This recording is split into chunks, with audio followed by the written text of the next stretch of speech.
There's something very special about the way entertainment companies are run. It feels like the people at the highest level are just these soulless husks in suits that don't even understand what fun is. I honestly wouldn't be shocked to learn that half the CEOs of major entertainment brands have been lobotomized. Who remembers a couple years ago when EA tried to convince the world that their loot boxes aren't a greedy cash grab meant to squeeze as many doubloons out of their customers as possible? They were actually surprise mechanics meant to be fun. No, this isn't shady or unethical. They're fun surprise mechanics.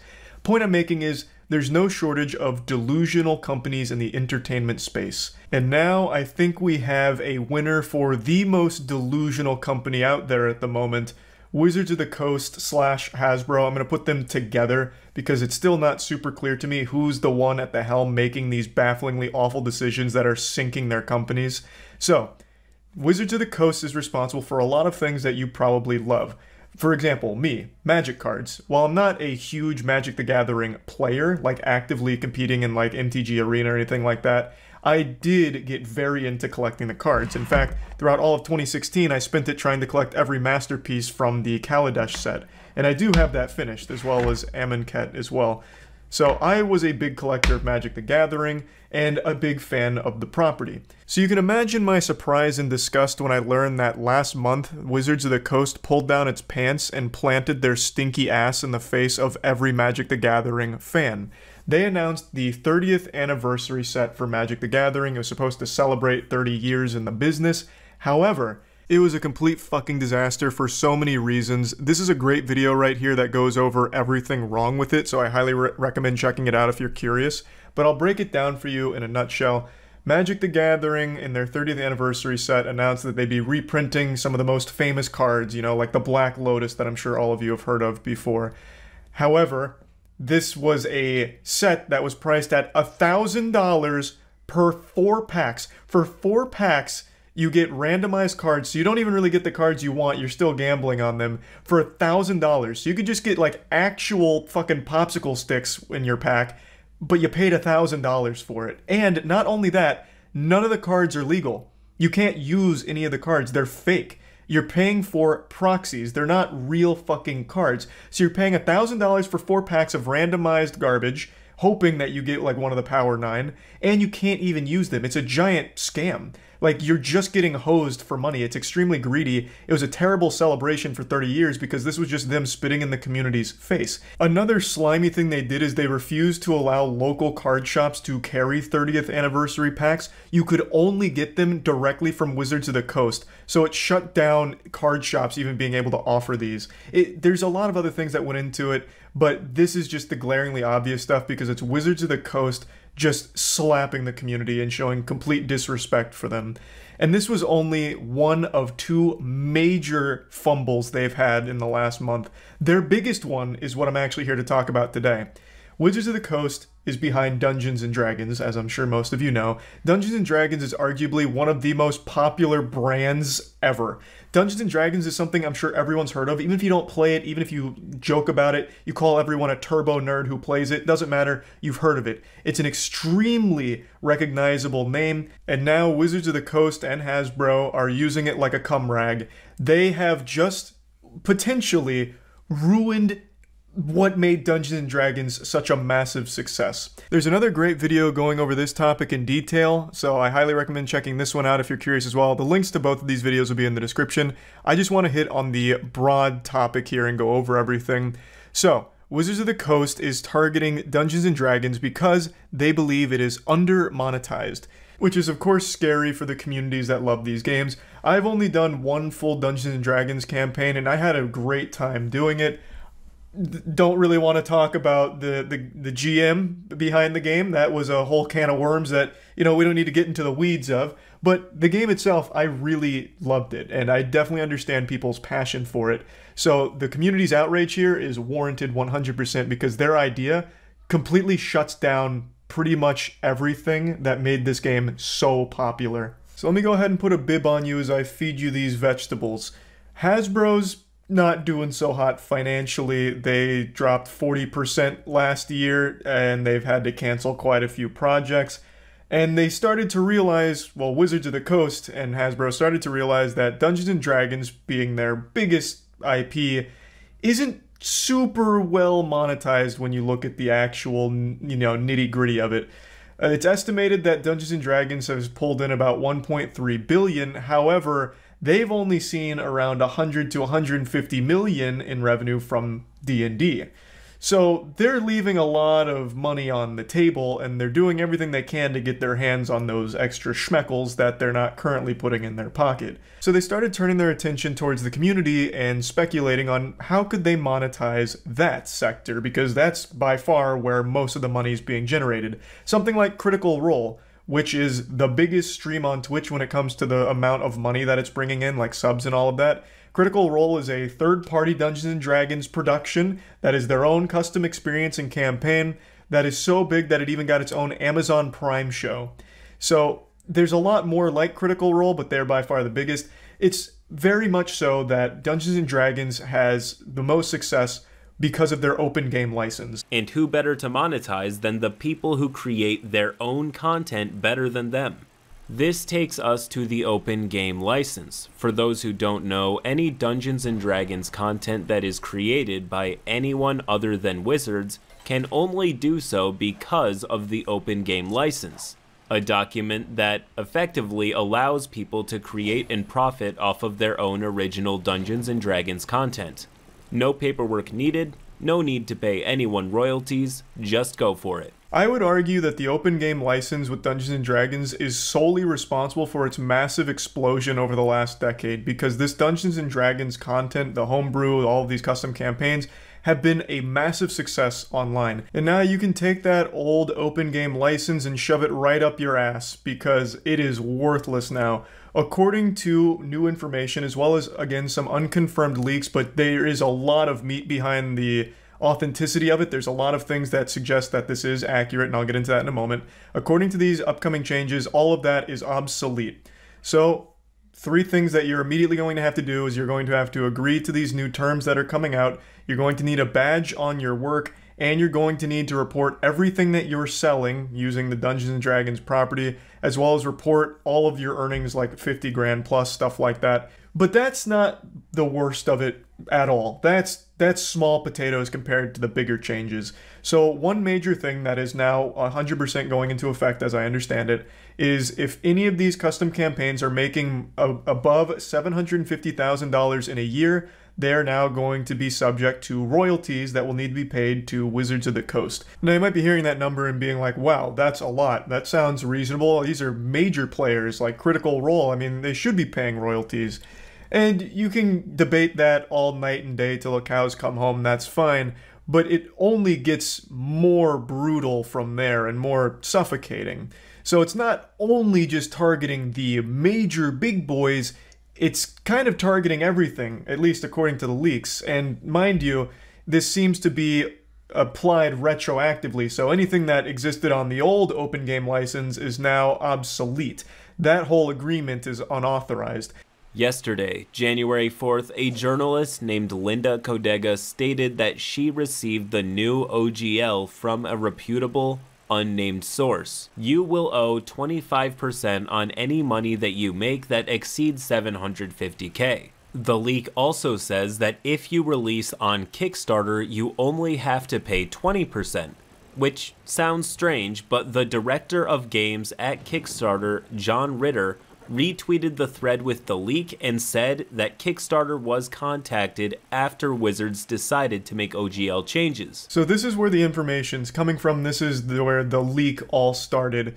Now, I think there is a lot of merit behind this being a very real possibility, considering that a higher-up at Kickstarter retweeted this document, as well as giving more insight that Wizards of the Coast did contact them about that 20% share. So that feels like this is something that they're strongly considering implementing sometime relatively soon. Now let's get to the change that is by far the scariest one for the community. In here it says, one of the caveats is the company can modify or terminate this agreement for any reason whatsoever, provided we give 30 days notice. So what does this mean? Well, a lot of you may have found $750K to be reasonable, like, okay, that's a lot of money, they can take some royalties on it, that's fine. But with this in here, It's them saying, okay, it doesn't really have to be 750K. As long as we give you 30 days notice, we can come swoop in and like terminate this whenever we want. Or they can modify it whenever they feel like it. Like, hey, Junior, I saw you and your high school theater troupe was running this YouTube channel for a D&D custom campaign. You guys made like, what, $3 grand in ad revenue over the last year? Well, Hasbro's really fucking sinking down the shitter right now. We're down another 40% this year, so I think we're gonna come take some royalties on that. Here's your 30-day notice, just, you know, giving you a heads up. Like, they can now just continuously change things as long as they give you that notice. There's just no security. There's no stability for anyone that is making these third-party D&D, this content, anything like that. It's just a very scary area for it to be in right now. And if all of these leaks are accurate, if all of these changes do come true, I absolutely could envision this being the end of Dungeons and Dragons. Because no one's just playing vanilla Dungeons and Dragons, not to the level that people are doing these third-party stuff and their own custom adventures. So, like, if that element is gone, most people are just not gonna really play. Like, you know how many new people Critical Role brought to Dungeons and Dragons? An incalculable amount. That's how probably the majority of people have found it more recently, is things like Critical Role and the other big players in the space. So if they can no longer flourish, well, you're going to lose a lot of potential players or a lot of existing community members. They'll go somewhere else. They'll start their own stuff in a less restrictive environment. It is absolutely a potential community killer here. They've made an enemy out of the people that use their property. The people that are the biggest fans, they have now vilified. And I don't see how they could possibly view this as a positive change that'll end up making them more money. That 100 to 150 mil that they're making right now, should all this go through, I think gets slapped in half. Like, I don't see them making money on it. Of course, I could be very wrong. I'm not the most savvy businessman in the world, but this is, like, if you're gonna kill the community, who the fuck's gonna be buying shit from D&D if there's no longer a flourishing community to support it? So it's just a nonsensical, greedy change. And if you want more information on it, again, this video goes into more detail about all of it. And there's a lot of content and topics talking about all of it because it's such a big deal. So yeah, again, none of it's fully confirmed, but there is a lot to suggest that this could be right around the corner. And I wanted to talk about it because I think this is probably the most delusional company move I've seen since Tumblr banned porn. I don't know what they're thinking here. The greed is getting the best of their brains and they're making rash, terrible choices. So yeah, I wanted to talk about it a little bit and that's about it. So yeah. 2 days ago, a great injustice was had in the cyberspace. Gotham was threatened with their most terrifying cyber attack yet. An unforgivable sin was committed in the holy battlegrounds of Apex Legends. I made a video thoroughly going over the topic 2 days ago, but I'll break it down real quick for you since we have a development here. So, there was a Apex Legends tournament hosted by an org called Fate Legion, and during the tournament, a teammate teabagged another teammate. So, it was a friend teabagging a friend as a joke, and they laughed about it. But you know who wasn't laughing? The tournament host. The man casting the tournament blew a fucking gasket once he saw the teabagging. He had a reaction to it like he had just watched his own house be set on fire.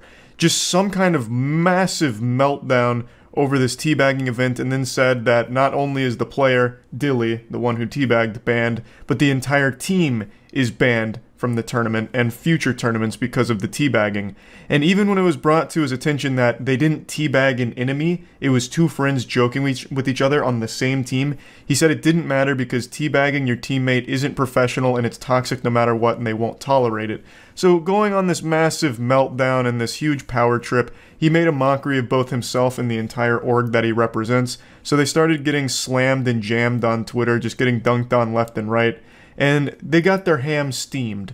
But today, they released a statement with their account of the situation, and it is the worst doubling down I have ever seen. Oh, really? What was their statement? Check the Fate Legion Twitter, they made a statement about the Apex teabagging 20 minutes ago. Oh, this is fresh. Oh, we're on the cutting edge right now. This is, oh my god, this is actually one of those moments where it's like too long, didn't read. I'm not reading all that. But good for you, or sorry that it happened. How can you make such a huge statement off of an absolute embarrassment? Just say like, yeah, this was silly. We banned Apex Predator that goes by Dilly. The facts around the situation have been 100% altered to suit the creator's needs for the narrative he needed to start a riot on social media. Interesting spin. Going for the it's all lies approach, even though our caster literally said these things. I don't really know what context spins it differently. It has the exact moment that Dilly teabagged his teammate, and his initial response was, he's banned. All of Crazy Penguin's disqualified. But I guess we'll see. Maybe I'll be convinced. That's super weird, though, because in that clip, it shows your caster acknowledging Dilly's statements on it being his teammate. What do you mean he didn't provide any proof? Your caster even acknowledged it. He literally said, so it's your teammate, but it's still not okay. What do you mean? Oh, it's too small for you guys to read? You guys can't read this on stream?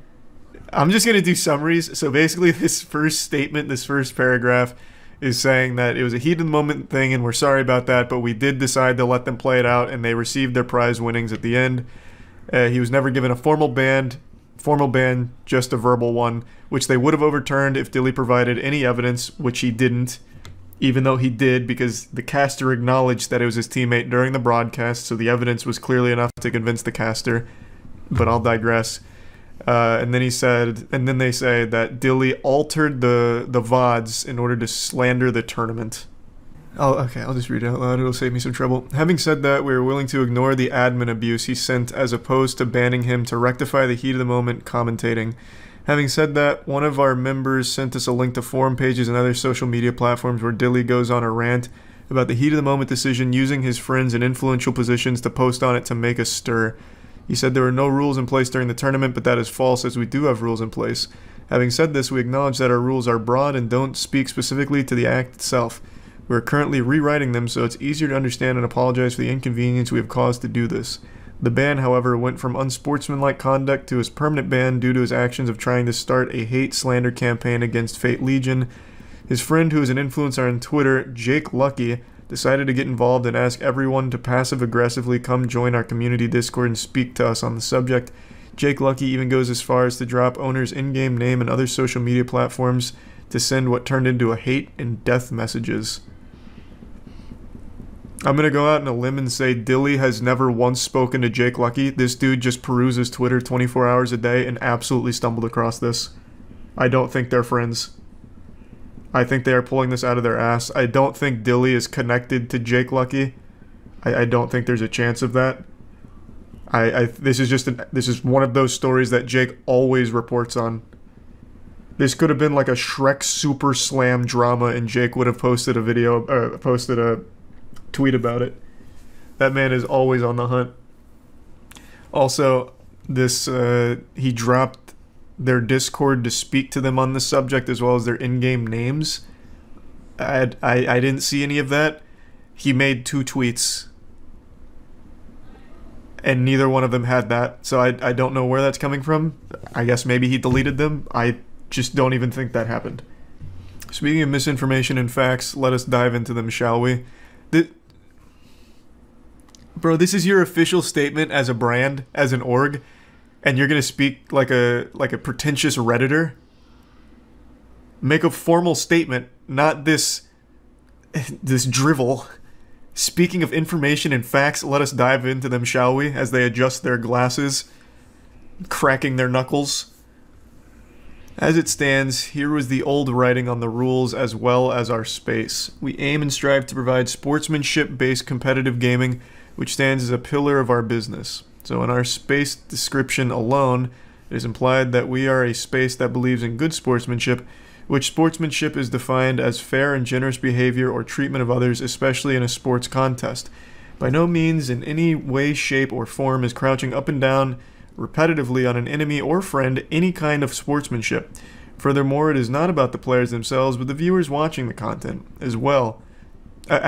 Studies have shown that toxic behavior in gaming, such as teabagging and shooting bodies, is a contagious event that will not stop due to the fact that it has always been around, so it is here to stay. What am I reading?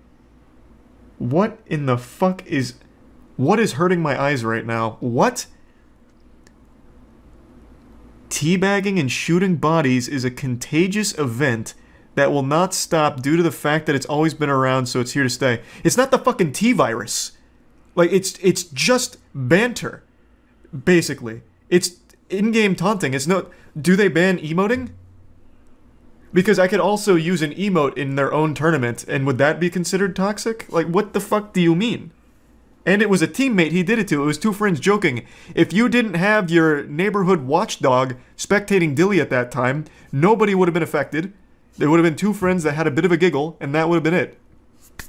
Situation never exists. But because you had an overly...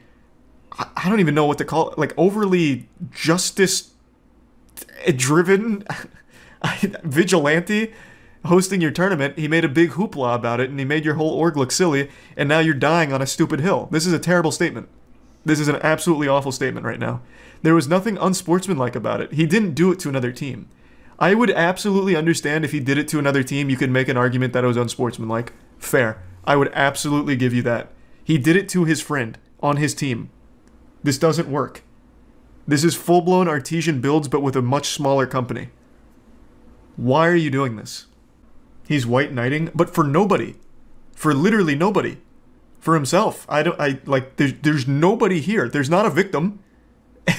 Like, I don't know what they're trying to say, like, not only for the treatment of others in the contest, but the spectators as well.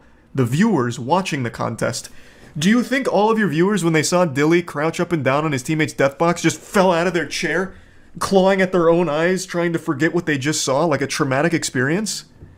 And so this whole paragraph here was supposed to be about correcting misinformation, which they didn't do. Like, in the first paragraph of your statement, you're saying that Dilly slandered you and misrepresented you, and the facts are not there. It is manipulated, it is fraudulent. And in your paragraph where you're supposed to prove that it's fraudulent, you don't. In fact, you prove how vague and unenforceable your rules are. Because sportsmanship can be defined any way you want. It was him and his friend joking around. Like, no one was affected. So there was no sportsmanship violation. And then you go into this weird sentence about teabagging and shooting bodies being contagious. And that it's never gonna stop, as if it's some kind of like the plague. Like the bubonic plague of gaming. Listen, they wrote this in 5-point font. I don't know what to tell you. I'm reading it to you. Okay, so just be patient as we digest this. This would be like punishing a pop-off of one of our Smash players. If that happened, I'd go nuts. Yeah, I'd go wild. This makes it a package deal that makes the action in general toxic due to the back-end nature that is used to demoralize players due to lack of skill. When players perform the act, they usually accompany it with negative wording to put other players down, regardless if they can hear or not. The only thing this action does is to try and assert one's dominance over another. How is this kind of behavior condoned? This doesn't even apply! It was his teammate, his friend, they were in a voice call. Talking, joking.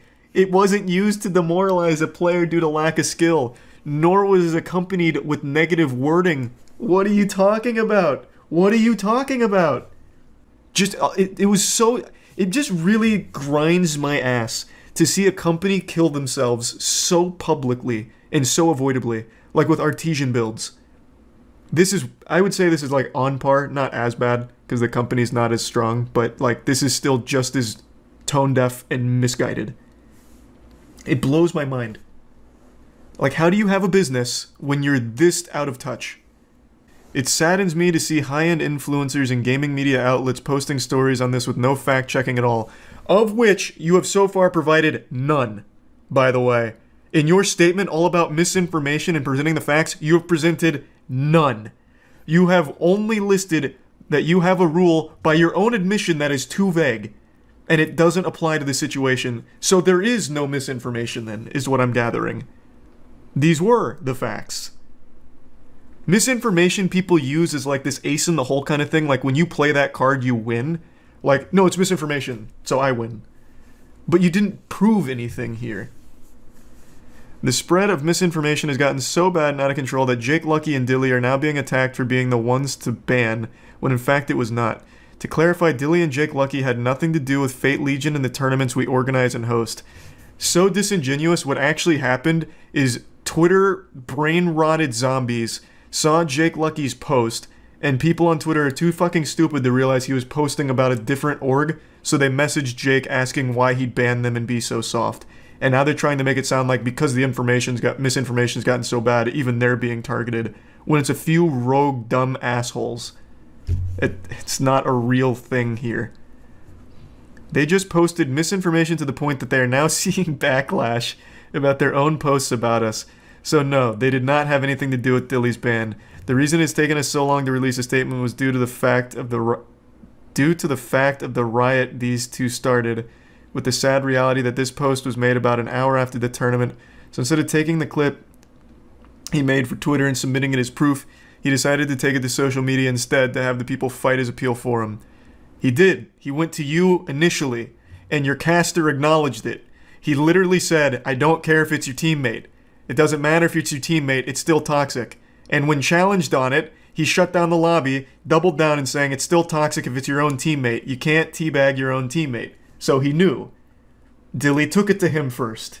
To clarify to all, we are brand new to the tournament organizing, which was started about 3 months ago. We here at Fate Legion are not perfect, but strive to do our best to give a quality service within the entertainment and gaming industry. So to the accusations that we are some big tournament host currently is false. That I, the owner, or Fate Legion members have any power or authority to ban players from Apex Legends tournaments or games that are not hosted by Fate Legion is false, or that sexual assault was even thought about and the ban is false. If that's like vaguely talking about my video, I only mentioned that the timing is impressive because I just talked about that whole big hoopla on Twitter about teabagging being akin to sexual assault. No one's accusing them of that. I have not seen anyone say anything about that. Nor have I seen anyone saying that Fate Legion has the power to ban them from Apex. And also, they're underselling themselves. As far as I understand, Fate Legion is also one of the only orgs hosting moderately decent-sized tournaments. So it's not that there's some, like, dumb, stupid org. Like, they are right now one of the few orgs hosting actual tournaments for high-level players outside of the ALGS or official tournaments. At this point, Dilly and Jake Lucky have broken Electronic Arts User Agreement in Chapter 6, Rules of Conduct, sub.4567, 23, and 25, all for the purpose of showcasing a heated remark that was not set in stone and proven with their finished participation with the small Fate Legion tournament in question, as well as paid out in full earnings for the podium to finish. Oh my god. They did not. They're busting out the terms and conditions. I'll look those up, I'm curious. Chapter 6 of Electronic Arts User Agreement. Interfere with or disrupt another player's use of the EA service includes disrupting the normal flow of gameplay chat dialogue with EA service, for example, using vulgar, harassing language, being abusive, excessive shouting, spamming, flooding, or hitting the return key repeatedly. You actually think that applies? Okay, Fate Legion, let's play by those rules. Your caster did this one, using vulgar or harassing language, being excessive, and shouting. He did that on stream, publicly, in your own professional tournament. So he broke a rule of conduct. Ban him. Harass, threaten, bully, embarrass, spam, or do anything else to another player that is unwanted, such as repeatedly sending unwanted messages, personal attacks about race, sexual orientation. What? This also didn't happen because it was his teammate. This is crazy. That is the reality of the situation at hand. How powerful. What a big man behind this keyboard. Wasn't that one of your big statements on stream? You can hide behind this, but you wouldn't do it in the real world. He's really loving that keyboard right now to be super tough. Jesus Christ. Why couldn't you just take an L? You didn't even defend yourself. We at Fate Legion would like to apologize to the gaming community for the disruption this has caused you. As new tournament organizers, we simply wanted to put on the best and most respectable tournaments around, but came up short in our logistics due to the excitement of being granted the opportunity to host Apex Legends private lobbies. Again, we apologize for the turmoil caused by this incident and will strive to do better. This should have been your whole statement. This last paragraph, not all of this in the middle, where you play like Batman. This whole misinformation side arc didn't work because you didn't even provide evidence that there were misinformation. You literally just confirmed that the facts were right. You screamed misinformation and just confirmed the facts that we all know. I don't know what the fuck the point was. What a terrible statement.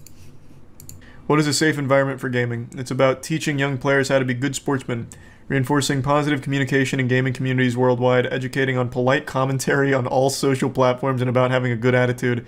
Your caster failed. What do you mean polite commentary? Dude was mauling hard, using vulgar language, and harassing, and engaging in arguments. I wouldn't necessarily say that's positive. That doesn't make me feel safe. I think that would make players afraid. Like, any minute now, your caster could hit a bong rip and just go in on someone for something really trivial. That doesn't sound safe. That is absolutely not sportsmanlike. He hit a bong rip in the same stream, I heard. I haven't seen the clip, but I heard that people started posting him ripping bongs. Jeez, wow, he sounded like an actual narc. I heard people were floating clips around of him taking bong rips on stream during the tournament. Which, again, isn't professional. See, now, here. This you could have used as an example of, okay, he was being mean in the chat, and that influenced our decision. But that never came up, because your caster engaged in this argument with him. You guys both went back and forth. But this would have been a point to you saying, like, it wasn't just the teabagging. His response to it is what made us, you know, enforce the ban or something. Then it's like, okay, so he was in Twitch chat, understandably upset after the outburst from your caster, publicly shaming him, banning them. Okay, he used vulgar language. That was against the term, against your rule. Fair enough, but your caster did it too. Over nothing in the first place. There was no violation. He's rightfully upset, but okay. He violated one of your rules with the vulgar language.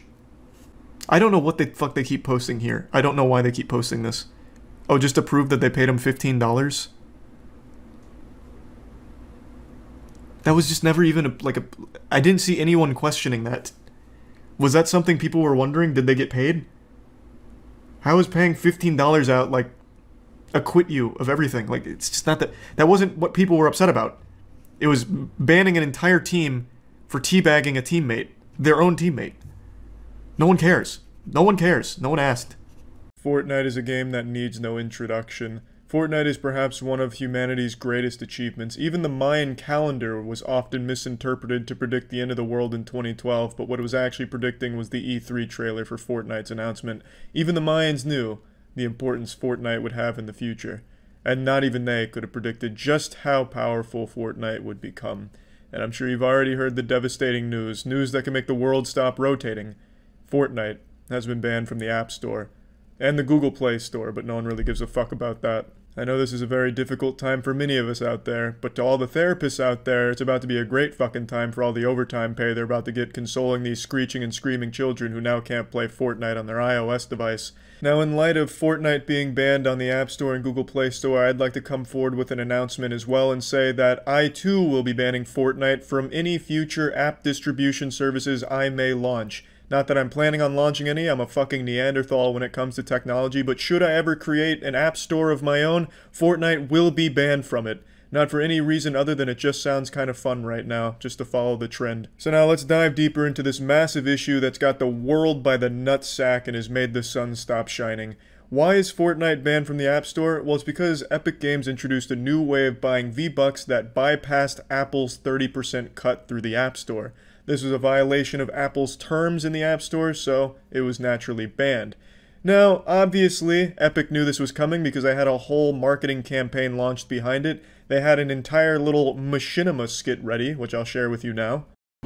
Today, we celebrate the anniversary of the platform unification directives. For years, we have taken our tribute, and our goals, we shall prevail.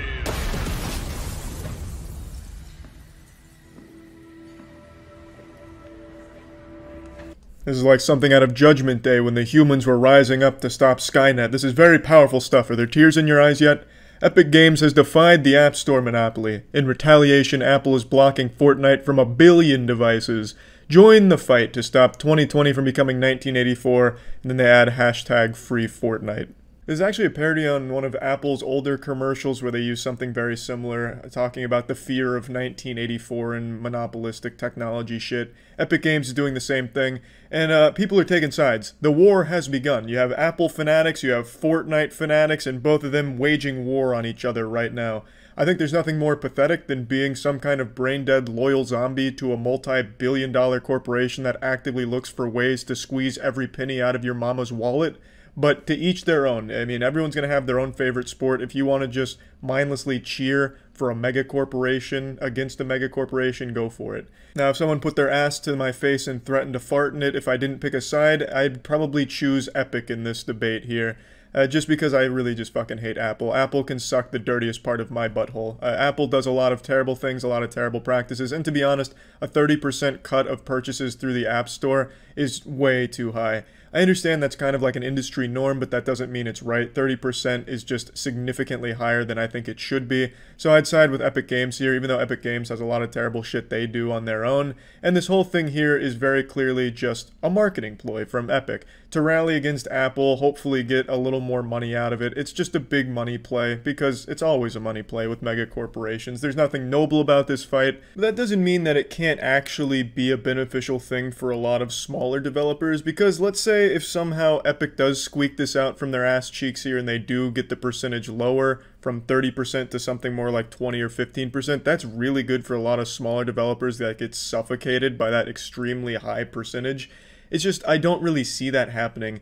It's pretty cut and dry. Epic agreed to the terms and service of Apple and then actively took a shit on it. They said, yeah, we agree to these terms, and then just fucking slapped them around and did the exact opposite behind their back. I don't really see them realistically winning this case. I don't think a judge would look at that and be like, huh, well, Epic wins. Unless, of course, Epic was offering him free Fortnite skins or a level 100 battle pass or something. I just don't see that happening. But if it did, it really would be good for a lot of the smaller developers. I don't really give a fuck about Epic Games' benefit from this because they're already a multi-billion-dollar company that is printing money every second. Or even better for everyone, if Epic is somehow able to pull off this miracle on ice and actually get Apple to just relinquish its monopoly on distribution on iOS devices and make it so there could be third-party app distributors on their platforms, that would be absolutely massive, where you don't have to use the App Store if there's another service that's offering something better on the iOS. For example, Steam and Epic Game Store. Both do the same thing, but you're going to use each one for a different reason. You pick and choose. It's competition. They don't have that on iOS. It's only the App Store. You are being fucking strangled like Bart Simpson to use the App Store if you want apps on your iOS device legally. If Epic Games does somehow pull this off where they can actually open that up to having other platforms for apps on the iOS device, that would genuinely be fucking massive. The reason I'm even talking about this is just because I find it extremely entertaining that Epic Games is playing this like a YouTuber. Like, they basically just released a diss track on Apple by using this commercial parody, comparing them to like 1984 and shit like that. I think that's wonderful.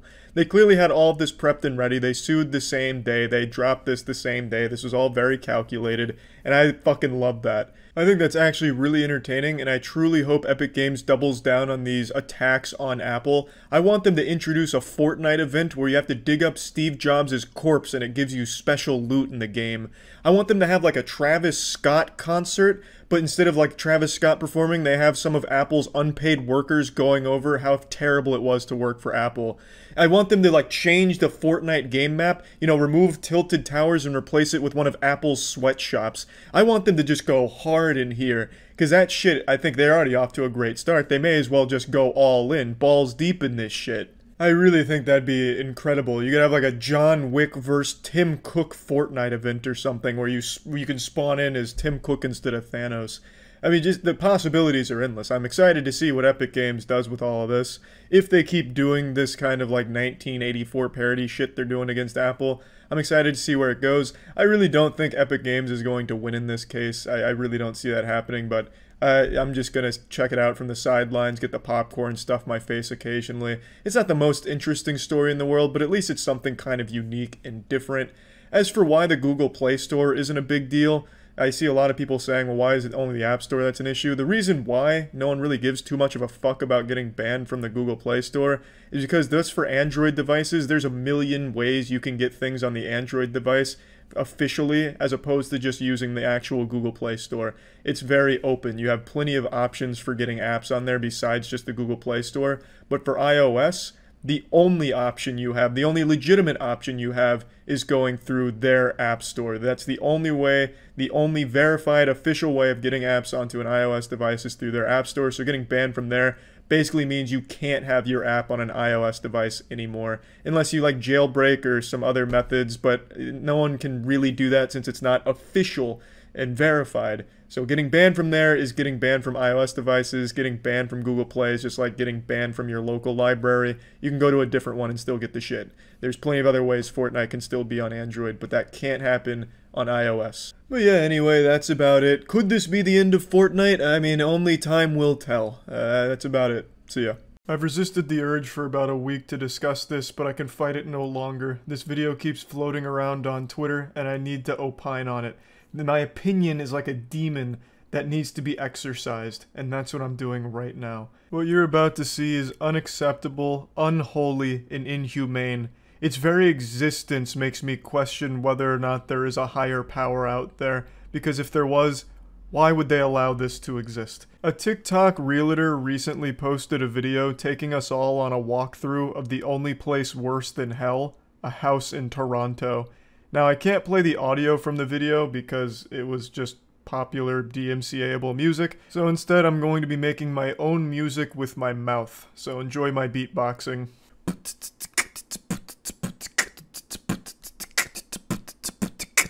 Ooh. The only music that should be playing during this video is circus music, because you'd have to be the stupidest fucking clown on the planet to pay almost $2 million for this. Now what you'll instantly notice is the house is extremely narrow. It looks like it's closing in on itself like a trap in Indiana Jones. The house is about as wide as 2 tissue boxes set side by side. If you put both of your arms out at the same time, you would touch both walls. It's like that obstacle in Ninja Warrior courses where you do like the spiders up the wall. You can do that in your own house for $2 million almost.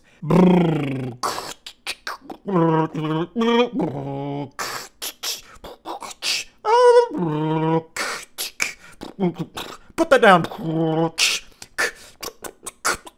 Just look at this shit. You're basically paying $2 million for a coffin. There's no space here at all. God forbid more than 2 people try and use this place at the same time. You'll have to take turns walking through the corridors or else you just bump into each other and get stuck. When you live in this house, you probably have to have something on your front door that says whether or not it's vacant or occupied, like an airplane bathroom. Now, if this was more reasonably priced and not $2 million, I really wouldn't have an issue with it. At the end of the day, a home's a home, right? So if it just had the right price point, I don't think there'd be any issues. It's still kind of goofy as a design, because it looks like it was designed to be some kind of supervillain secret lair behind a rotating bookshelf or something out of a cartoon, because it's so goddamn narrow. I can't really wrap my head around there.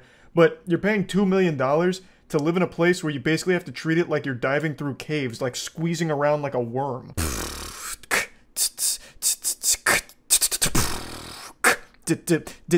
Davy Jones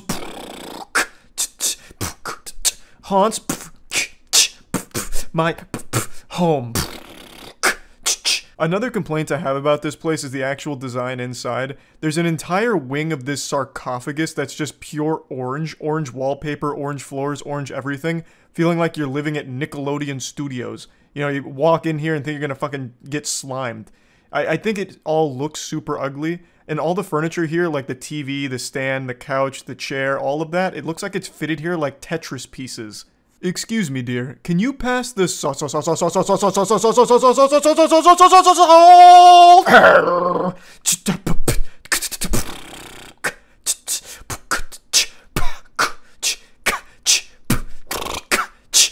Yeah, that's right. $2 million and they put this shitter in the master bedroom. Now you can wake up hugging the toilet just like the good old college days. The toilet and shower in your master bedroom just inches away from your twin-sized bed because that's the biggest bed they could fit in this fucking house. For $2 million, you can quite literally shit where you sleep.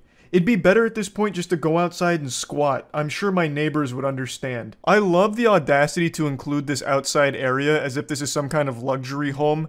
This just seems like it's more for like public humiliation. Like, you wake up in the morning, you stretch, you hit your head on the ceiling and bang your arms and legs on the side of the room, and then you walk outside with your morning coffee, and the neighborhood's laughing at you and lobbing tomatoes at you because you're just like this fucking jester, a joke who paid $2 million for this piece of shit. I can't believe the shamelessness to charge $2 million for this piece of property. This has to be some kind of elaborate ruse or some kind of experiment. A way of diagnosing mental illness quickly. Like, if someone bids on this house or, God forbid, outright buys it, they should be immediately locked up in an insane asylum or imprisoned for being completely reckless and irresponsible. They have to be a danger to society.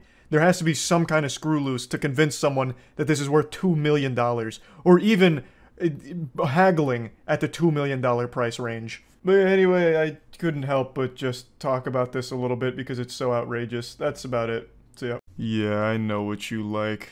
You're so naughty. I've got exactly what you've been begging for. Something super goofy. This shit is so silly it'll have you dressing up like a clown just to fit the vibe. A popular online tournament circuit for Apex Legends permanently banned an entire team from competing in any of their future events because of teabagging.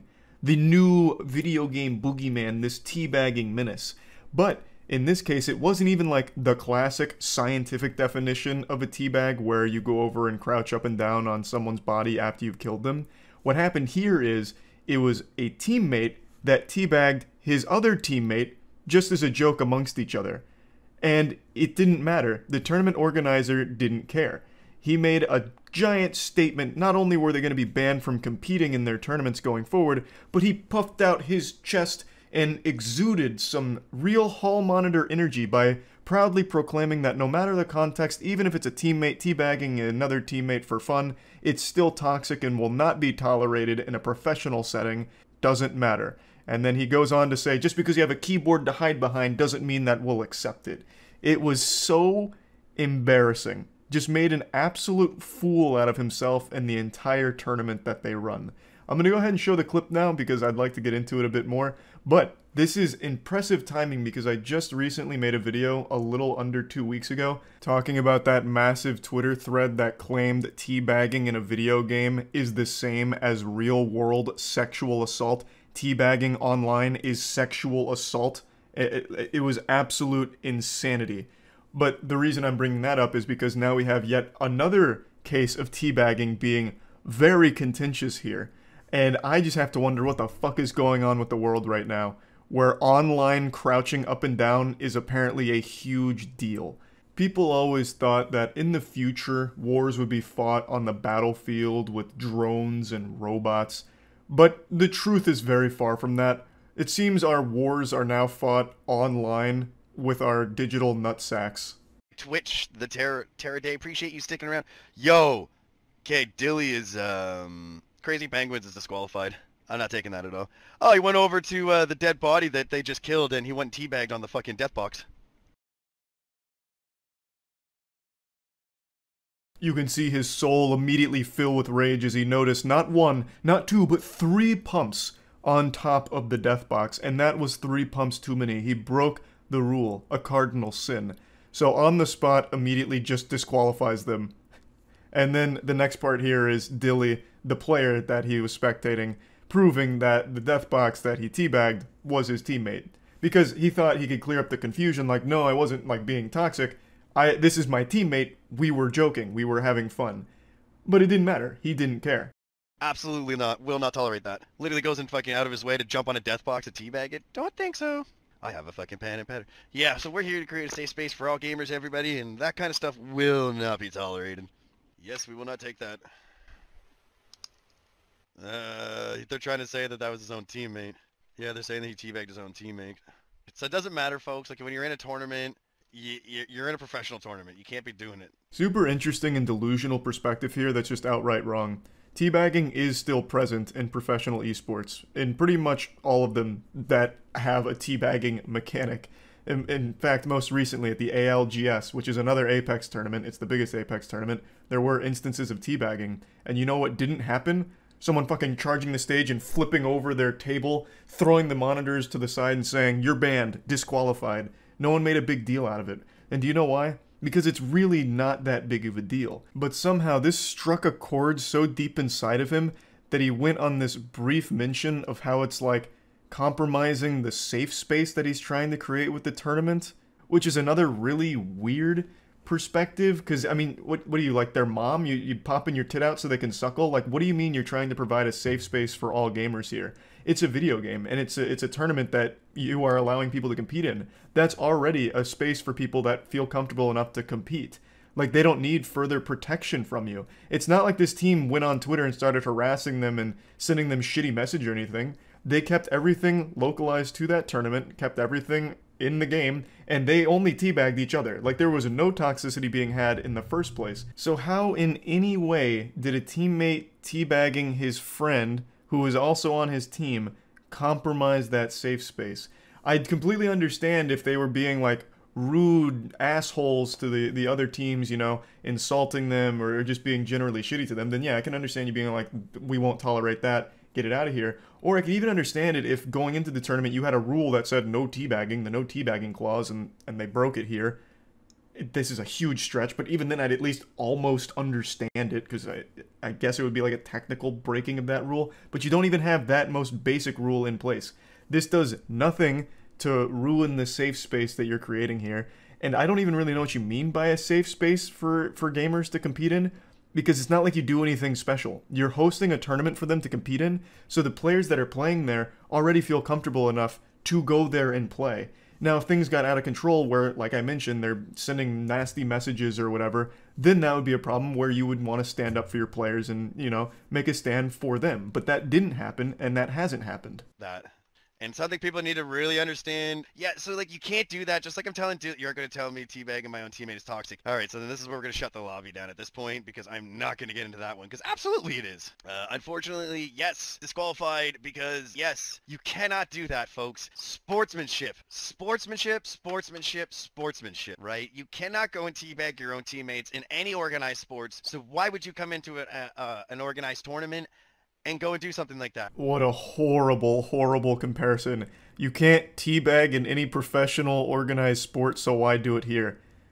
Bro, professional organized sports are not video games. You're not going to be able to teabag your golf opponent. Like, if you get a birdie and he gets a bogey, you can't, like, push him to the ground and start dropping nuts on him. Like, obviously, there's not going to be any sporting examples of someone teabagging the opponent. That's such a dumb comparison to try and make. This is a video game where you can do that, and it's not that big of a deal if you do. And you're talking about sportsmanship. This wasn't, like, not sportsmanlike. This was a teammate having fun with another teammate. Is the purpose of your tournament to have fun, or is it to go in there and be fucking miserable and be disciplined by you, the authority that rules it with an iron fist or whatever? Like, what are you trying to accomplish with your tournament if you're going to make it this cutthroat with how you enforce what you believe to be a toxicity violation? This is outrageous. It is absolutely outrageous.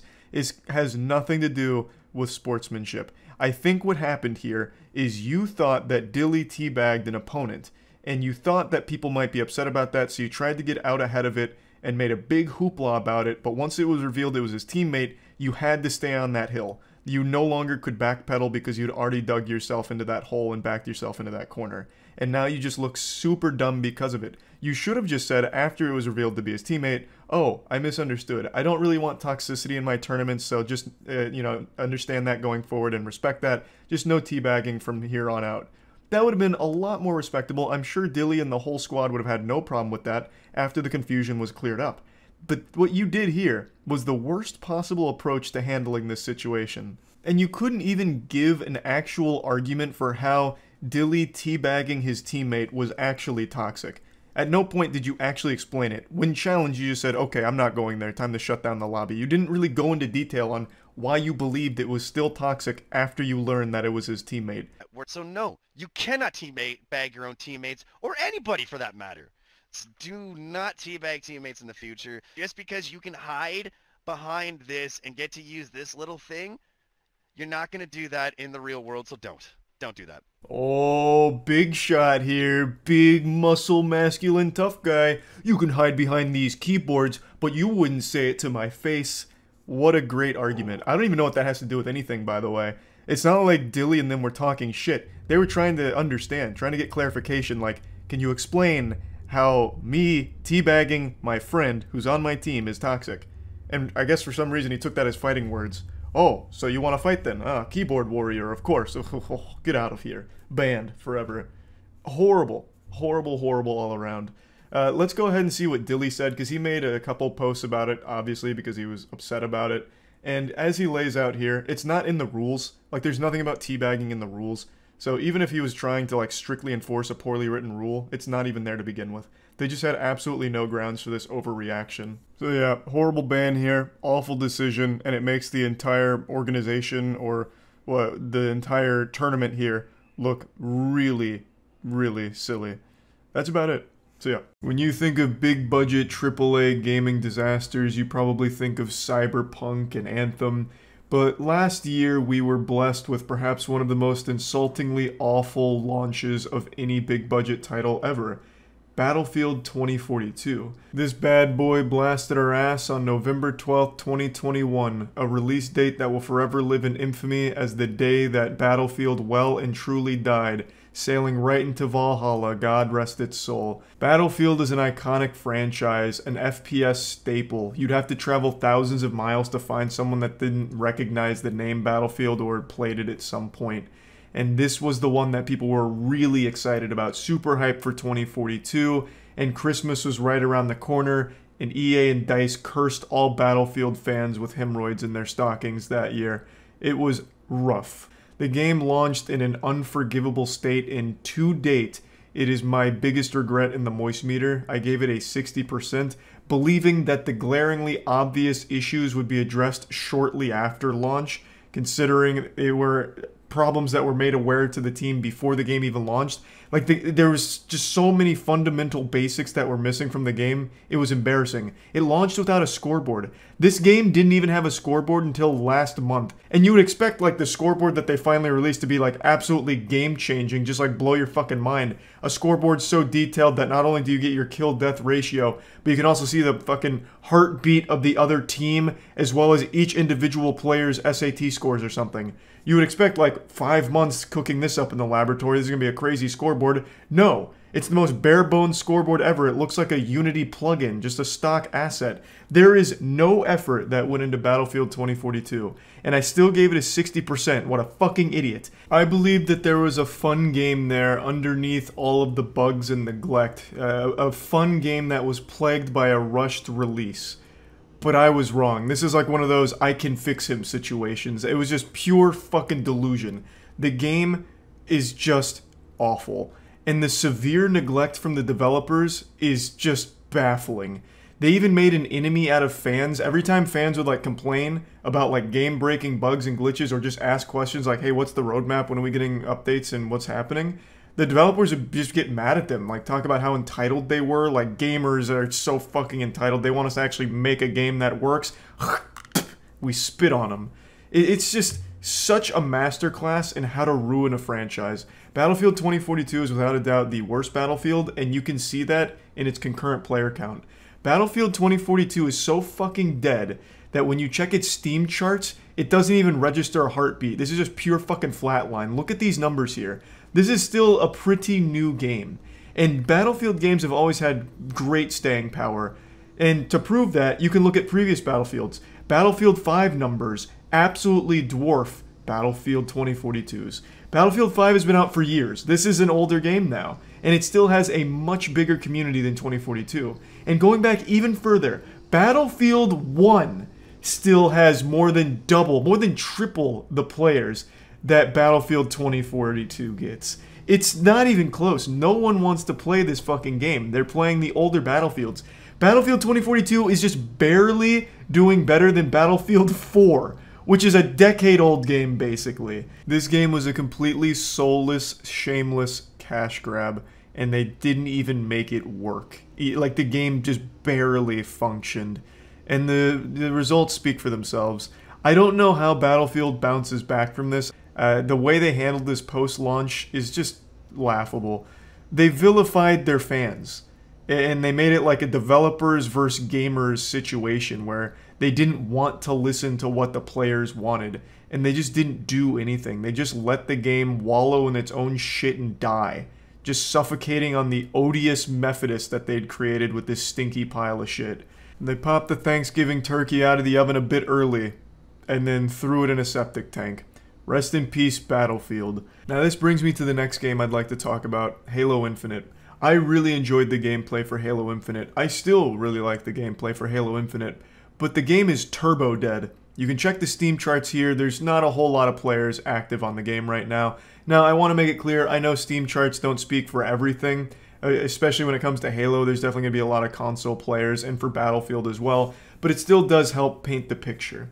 You can at least get a feel for how live the service is, because we have some numbers to work with.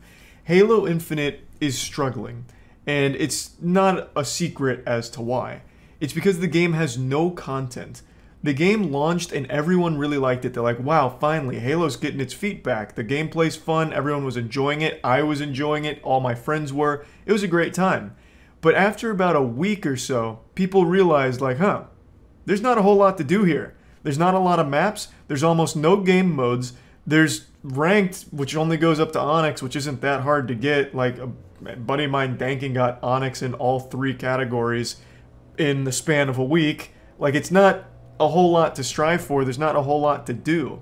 So after about a week, maybe 2 weeks for most players, you run out of content to do in Halo Infinite, because it didn't launch with much. There really wasn't a whole ton there.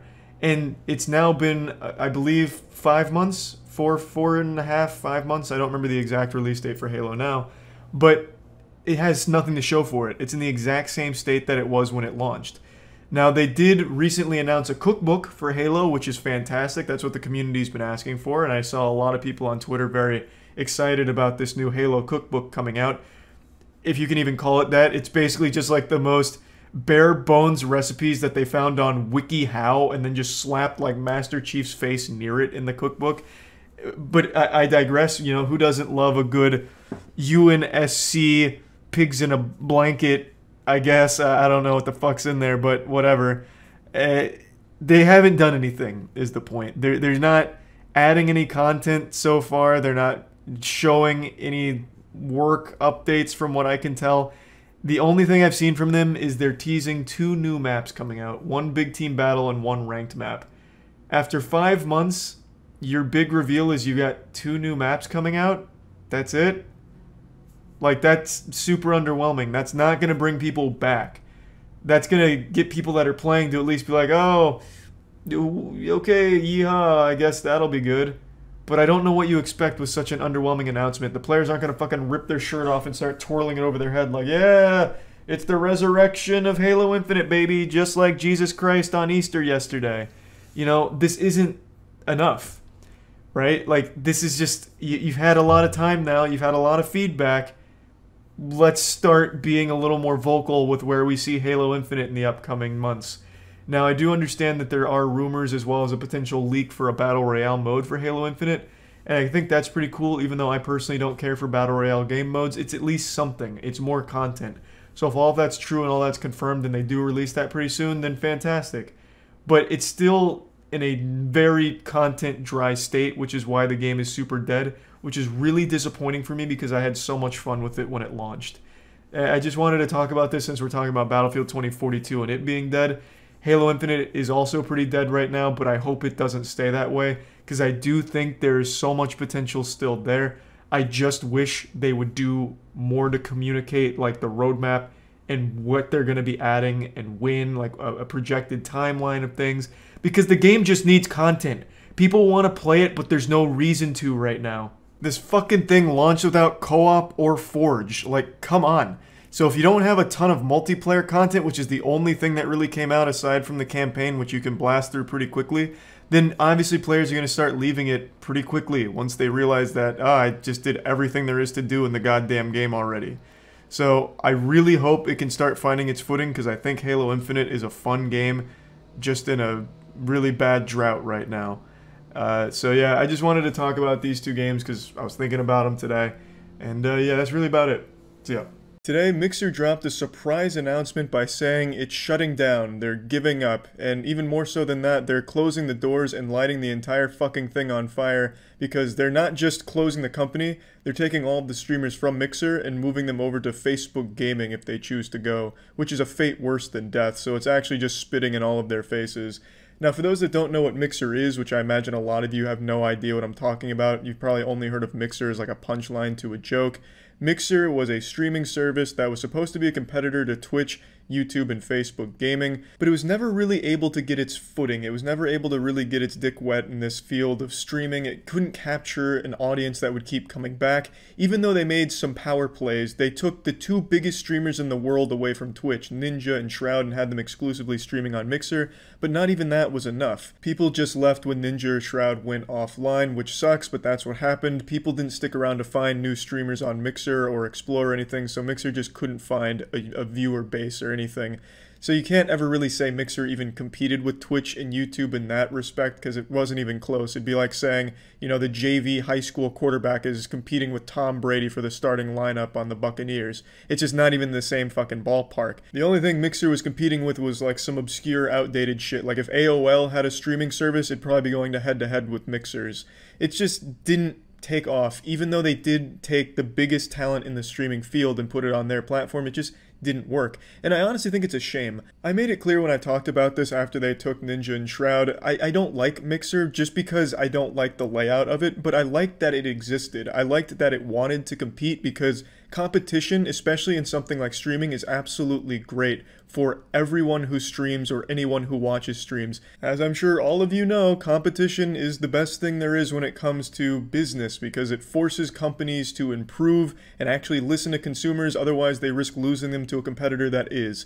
And that's what I thought Mixer could be for something like Twitch, where Twitch was having a lot of problems and it wasn't listening to its community, but now Mixer had just taken their two biggest stars away from them. Maybe that would force Twitch to, you know, reevaluate how they run the site.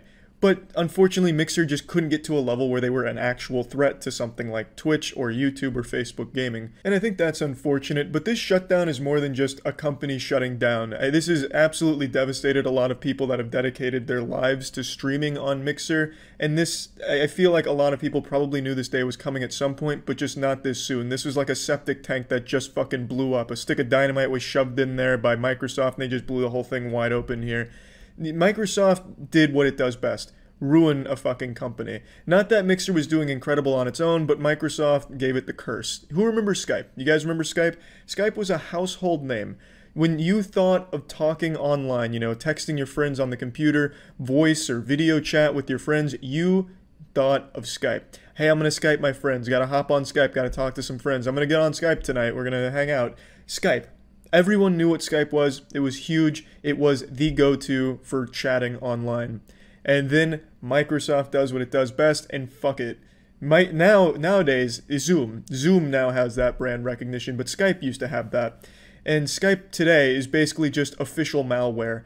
Skype is literally a fucking virus on your computer. There's been no improvements to it, no changes, nothing to make it competitive with anything. It's just been this stagnated hemorrhoid on your fucking computer that ships with a computer by default at this point. It's just a fucking worthless piece of shit. But it didn't have to be that way. It was literally a household name and probably one of the biggest programs on the internet for a long time. But Microsoft didn't know what to do with it and just let it die. They've now done the same with Mixer, except with Mixer, they tried two things. They tried poaching streaming talent and then nothing else. That was their second approach. Let's just do nothing and see if it works. Well, our first thing didn't work. Okay, we're done. That's what they did. You know, maybe there was a future for Mixer. But Microsoft didn't want to play the long game. They acquired Mixer in 2016, 2017, I don't quite remember, but either one, it doesn't matter. It was still very young in its infancy, and they only really tried in the last year to do anything meaningful with it by taking Twitch streamers, and really, they did change things. That made streamers realize, okay, so we're worth something to these companies, which allowed them to negotiate contracts with Twitch, Mixer, YouTube, Facebook. So they did do something, but it didn't grow their platform. And that, or at least it didn't grow it as fast as they wanted it to. They were trying to fucking speed run streaming services here without ever putting in the actual work to organically grow it, and then they gave up. It didn't even take a full fucking year. Ninja and Shroud, they are kings in this right here. They fucking came out like an actual goddamn god. They got a huge deal to exclusively stream on Mixer. They kept their Twitch accounts. They didn't even have to stream on Mixer for a full year. And now Mixer is closed and had to pay their entire contracts in full and can go right back to Twitch. They have the freedom to go to wherever they want, and they'll likely go back to Twitch. That is huge, so congrats to them. But it really fucking sucks for all the smaller streamers on Mixer that didn't get partnered by Mixer, or did get partnered by Mixer, dedicated everything to it, and now have nothing except the, you know, hey, why don't you try Facebook Gaming? That's like getting a Jelly of the Month Club membership that you have no desire for. It's just worthless. And they just let everyone know over a Twitter post. They didn't even have the decency to reach out to, you know, their top Mixer talent and be like, hey guys, look, this is what's going on. We're gonna need to figure something out together. They didn't even do that. They just fucking dropped it on Twitter. And then if you went to Mixer after that announcement, almost every stream on there was fuck Mixer, with the people crying, literally crying, because, I mean, they dedicated their lives to Mixer, investing in the potential, the possibility that Mixer could be an actual competitor to the big boys, and they must have fallen in love with something specific about the platform that now they just got fucked out of, with no warning, and that's terrible.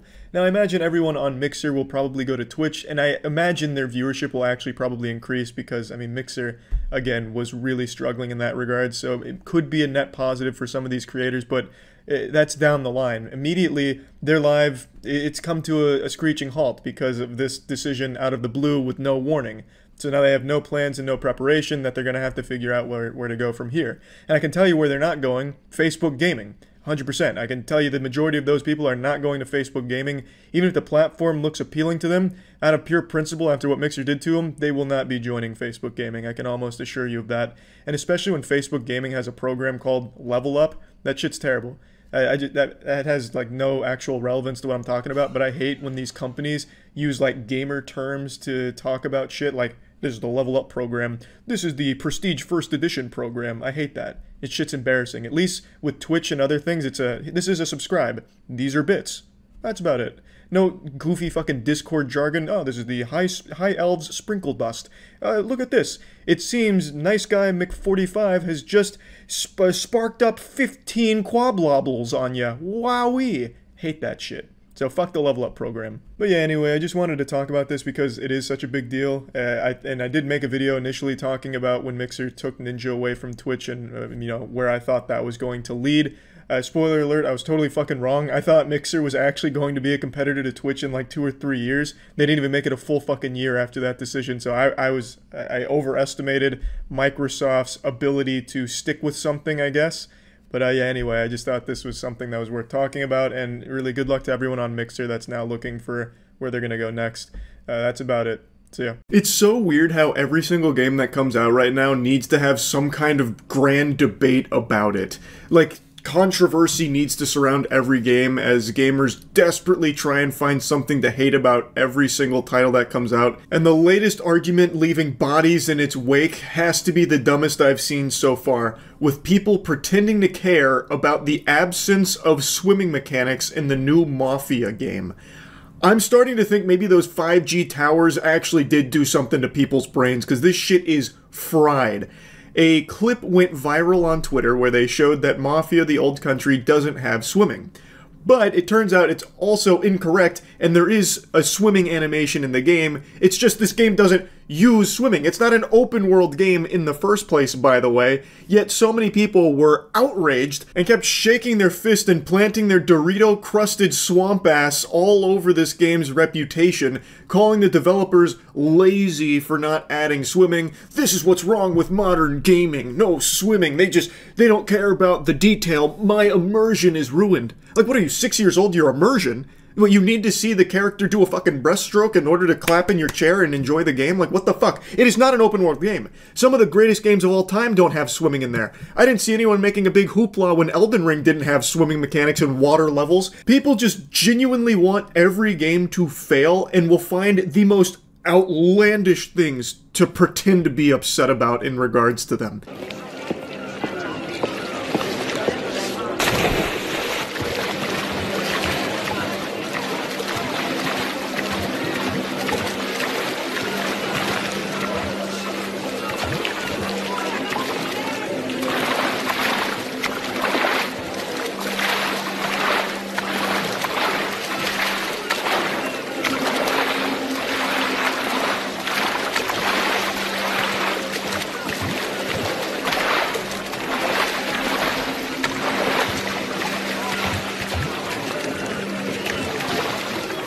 I know that was devastating to look at. What you just bore witness to was gamers 9/11. No swimming in Mafia the Old Country. Instead, an invisible wall prevents you from frolicking in the sun and splashing around in the water. It's heartbreaking. It's horrifying, actually. I'm gonna have a conniption. Who gives a fuck? This is not an open world game. It is not a series that has ever been known for its swimming. In fact, in the entire Mafia franchise, there is one game that lets you swim in a limited capacity, and it's Mafia 3, the one everybody hates. Like, this is ridiculous to pretend that this matters to you. I don't understand. It's such a stupid thing to get up in arms about, especially because this game is doing exactly what a lot of people have been crying about wanting more of. It is a $50 game, by the way. It is not the overpriced $70 or $80 experiences now that we've been getting fucking shoveled down our throats. It is $50, meaning it is a reasonably priced AAA game, which is extremely refreshing. There's only a handful of these, like notably Expedition 33. And it is also a linear, single-player game with a huge focus on its narrative. Exactly things people have been demanding more of in the AAA space. Now this comes out and people still aren't pleased because they can't go into the deep water. They can't go live out their immersive fantasy of being a mob-associated mermaid. Like, this is stupid. Why bloat a game like this with mechanics that aren't even utilized like swimming? But here's the thing, what's even more fucking crazy. They did add swimming animations to it for the sake of immersion. It's just you can't go out into the sunset like that. You can jump into deep water and you will swim before being brought back to shore.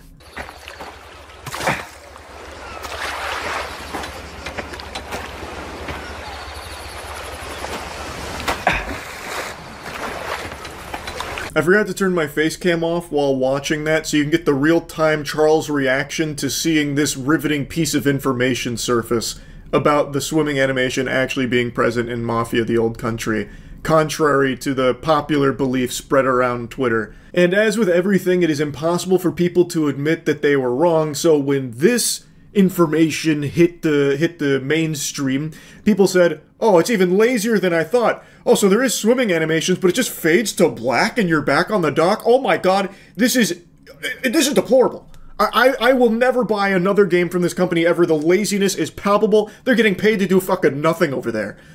When this is like literally the exact thing tons of other games that are beloved do.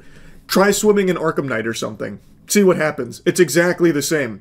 It's just, people are so desperate to find the most trivial things to harp on for a reason to hate a new game. And this isn't even a game I have any interest in playing myself, by the way. I initially thought it'd be fun to play through, but then when I watched some other streamers play it, it didn't really seem like I'd be overly invested in it. But now, out of pure spite for this controversy, I feel like diving in. It's just so infuriating. Because, I mean, like I said, this game does a lot of things that people have been begging for in the space for a while. Reasonably priced, story-driven, single-player. Like, it is people have been hoping for more of those, and now it's here, and it's still not good enough because the swimming wasn't up to their standards. It's just craziness. I find it hard to believe that these are real people. I just have a hard time coming to terms with losers like this actually existing. It's such a meaningless argument to have, because even if let's say this game did have swimming, there would equally be a chance that it would have been controversial to have swimming because people would say, you can swim in Mafia the Old Country, yet they never use it in the game. What a waste of development time. What a waste of budget. Why even hire people to work on swimming in a game that doesn't use it? Bloat. Like, it could have easily swung the other way too if they did have swimming. Like, I've seen that complaint plenty of times from games that offer a ton of mechanics, many of which don't even get utilized. People say it was a waste of time, a waste of resources and money. So, you can't really win. Like, the absence of swimming here is like the most useless shit ever, because in so many games, like I mentioned, you can't swim.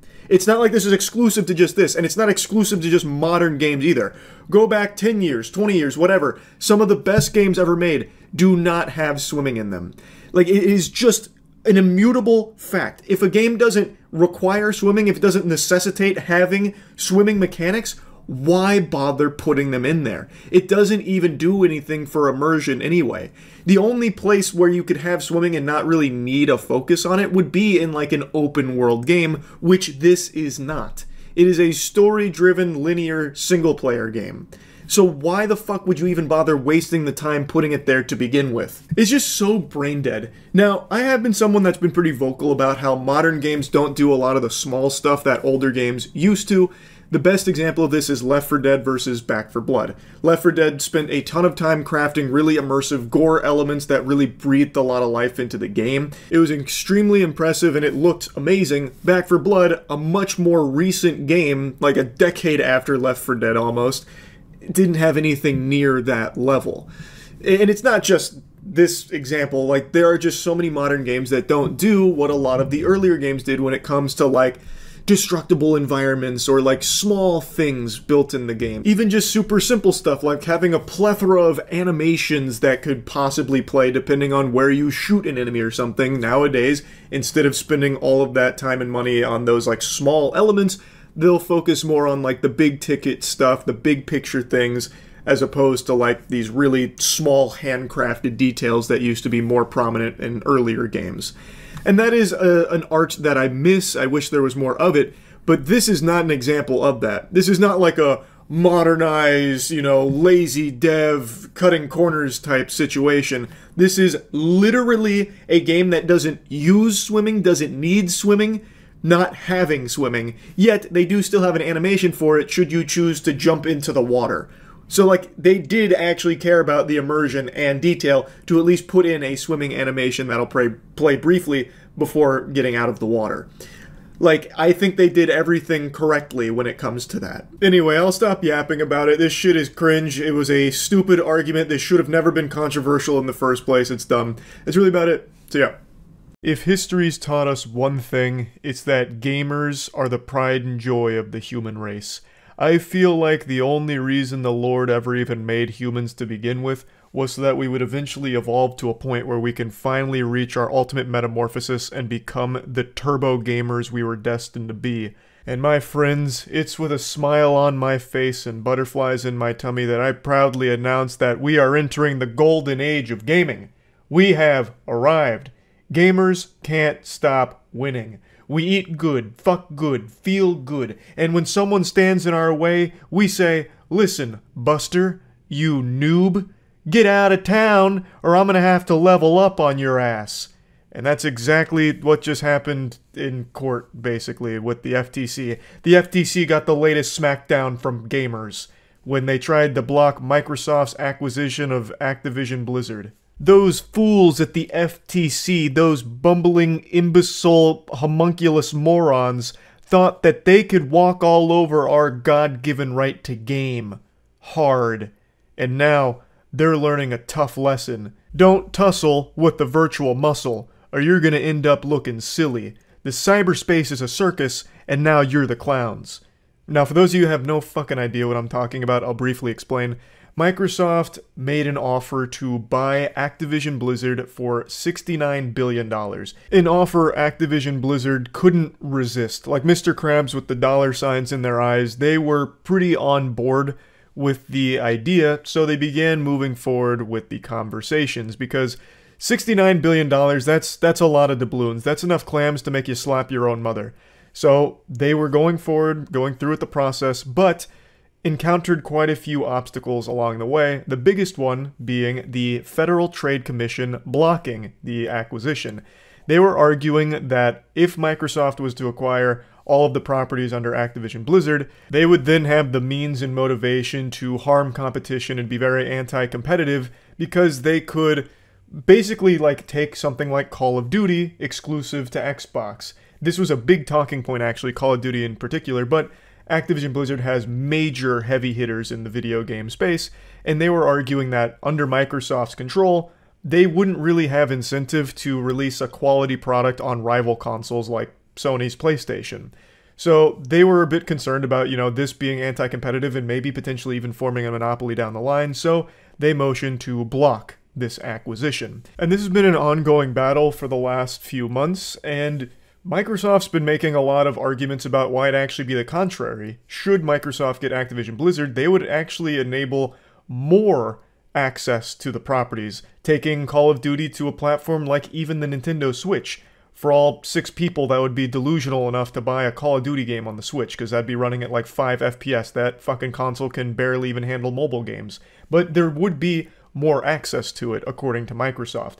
And before the Switch gamers start fucking steaming out of their ears and slapping on the keyboard, I like the Switch. It's just a really embarrassing joke of hardware that can't really handle third-party modern games super well. Like Apex Legends on the Switch had to be the biggest joke the video game industry ever tried to pull.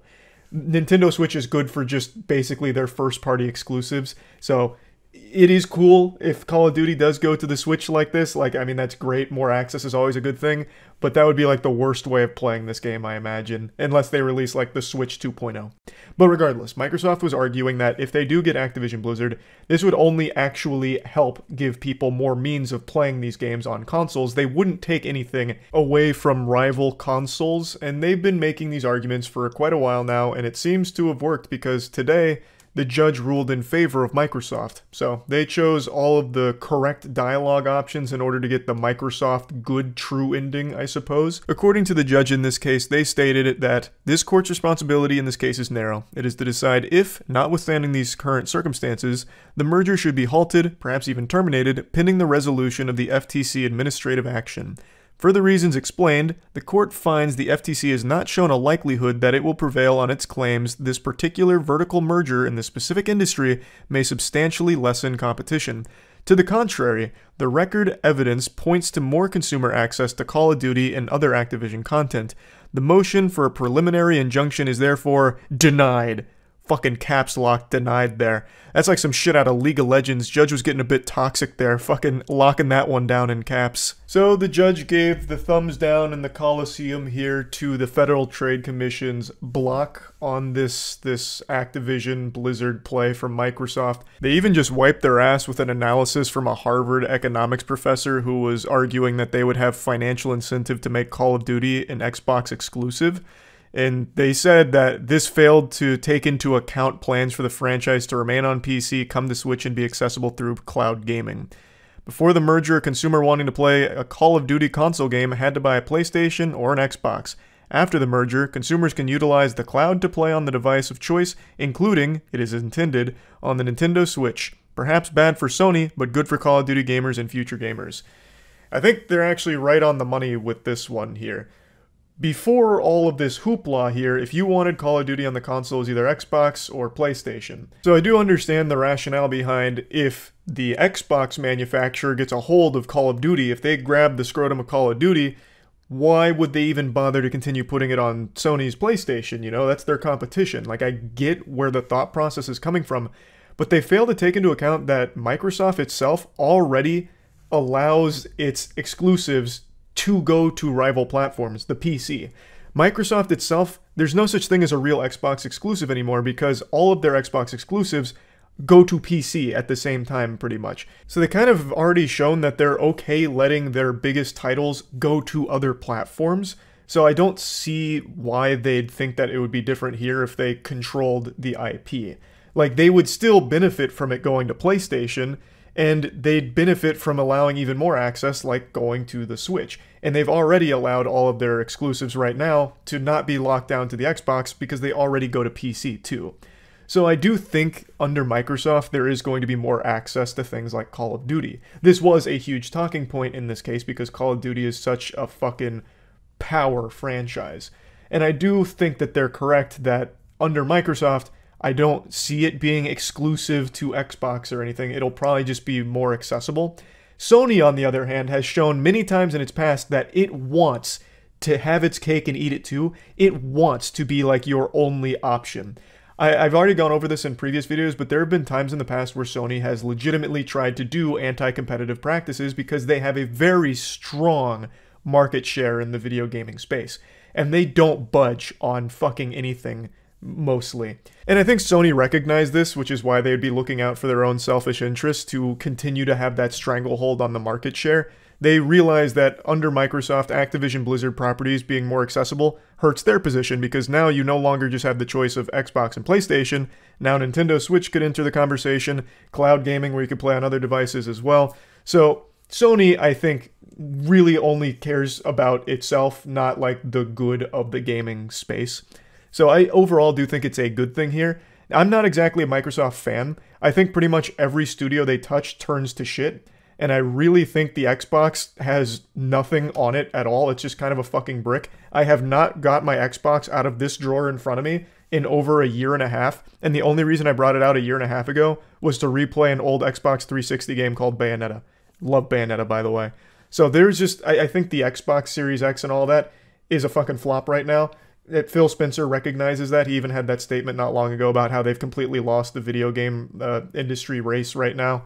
But I'm still optimistic for the future. Like, with this deal going through, should it go through, again, it's not a done deal, I do think having more access to titles is a good thing. So I'm always for that. Though I'm not super optimistic about the quality of titles coming forward, because like I said, Microsoft has like the fucking cheese touch here. They curse everything under their umbrella in the video game space, and every studio kind of goes tits up. Now, like I said, it's not a done deal. There still is another big block right now, and this one comes from the Competition and Markets Authority. This is in the UK. So the CMA also blocked the deal in April, argued that it would hamper growth in cloud gaming. But it seems like this is starting to weaken a little bit, like they're starting to be more open to proposals from Microsoft.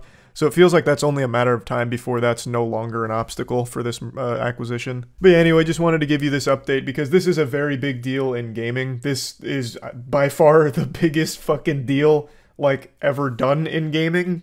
Probably just one of like the biggest purchases in general. A $69 billion buy here is fucking massive. And Activision Blizzard has some huge properties, so there is a lot of potential ramifications for the future of gaming. Could be good. I imagine it probably will be good, but it also could be bad. There's really no telling right now. So I just wanted to give you a little update on everything that's been going on here, and yeah, that's about it. So yeah. Yeah, I hate that series from Genius where they go into the lyrics and deeper meaning behind the songs that are popular in the world these days. I think that whole series sucks some serious asshole, like some filthy butthole. It's so uncomfortable to watch as well. I really don't get the appeal. So if you haven't seen it, I'm not going to play any clips because they're pretty heavy-handed with how they enforce their copyright to their shitty little series here, so I'm not going to take any risks. But what they do is they bring on a popular artist, for example, Lil Nas, who's got the Old Town Road song, which is huge right now. They bring him on to talk about what the song means. Spoiler alert, every song that's popular these days is pretty easy to deduce. It doesn't take a fucking scientist, you know, a lyrical scientist to figure out what it actually meant. It's not very profound. Most people can probably figure it out on the first listen. But they make it even more uncomfortable by having them sing the verse as well with no music, so it just sounds like bad karaoke. It's like when you were growing up as a kid and if one of your friends had Rock Band and they hogged the microphone and sang shittily into it. That's what Genius does to all their artists. They make them go on there and either rap their song or sing their song, and it's always shitty. And they break it down verse by verse, and they take a couple of seconds, and I mean literally a couple of seconds, to explain exactly what it means. Because it only takes a couple of seconds to figure it out once you hear the lyrics. A good example of this is a new one they have from Lil 2Z. I'm unfamiliar with his work, but it's for his song Stay on Your Toes. He raps his entire like 9-line verse, and then for his explanation is, they be hatin', and then it goes to the next verse. That's the explanation, and fair enough, you know what? They do be hatin', I suppose, and that's where that verse came from. But why the fuck are people praising this as, oh wow, that's eye-opening. I guess I really just didn't get into the meat of what he was actually saying here. They be hating. Oh, God, thank you, Genius. It's fucking silly that this series is as popular as it is and people like it as much as it is. The reason I'm bringing this up now is because I released the 2019 Guy music video on Friday, and also the song's on Spotify and shit now, so I'll link that in the top comments. Also, I'll link my Twitch there. Since we're linking shit, I'll just throw everything out there, just fucking vomit it there.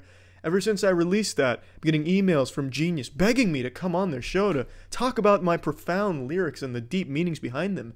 Guinness Book of World Records won't stop contacting me. Your mother's been all up in my DMs. Everyone is trying to get a piece of the 2019 Guy pie.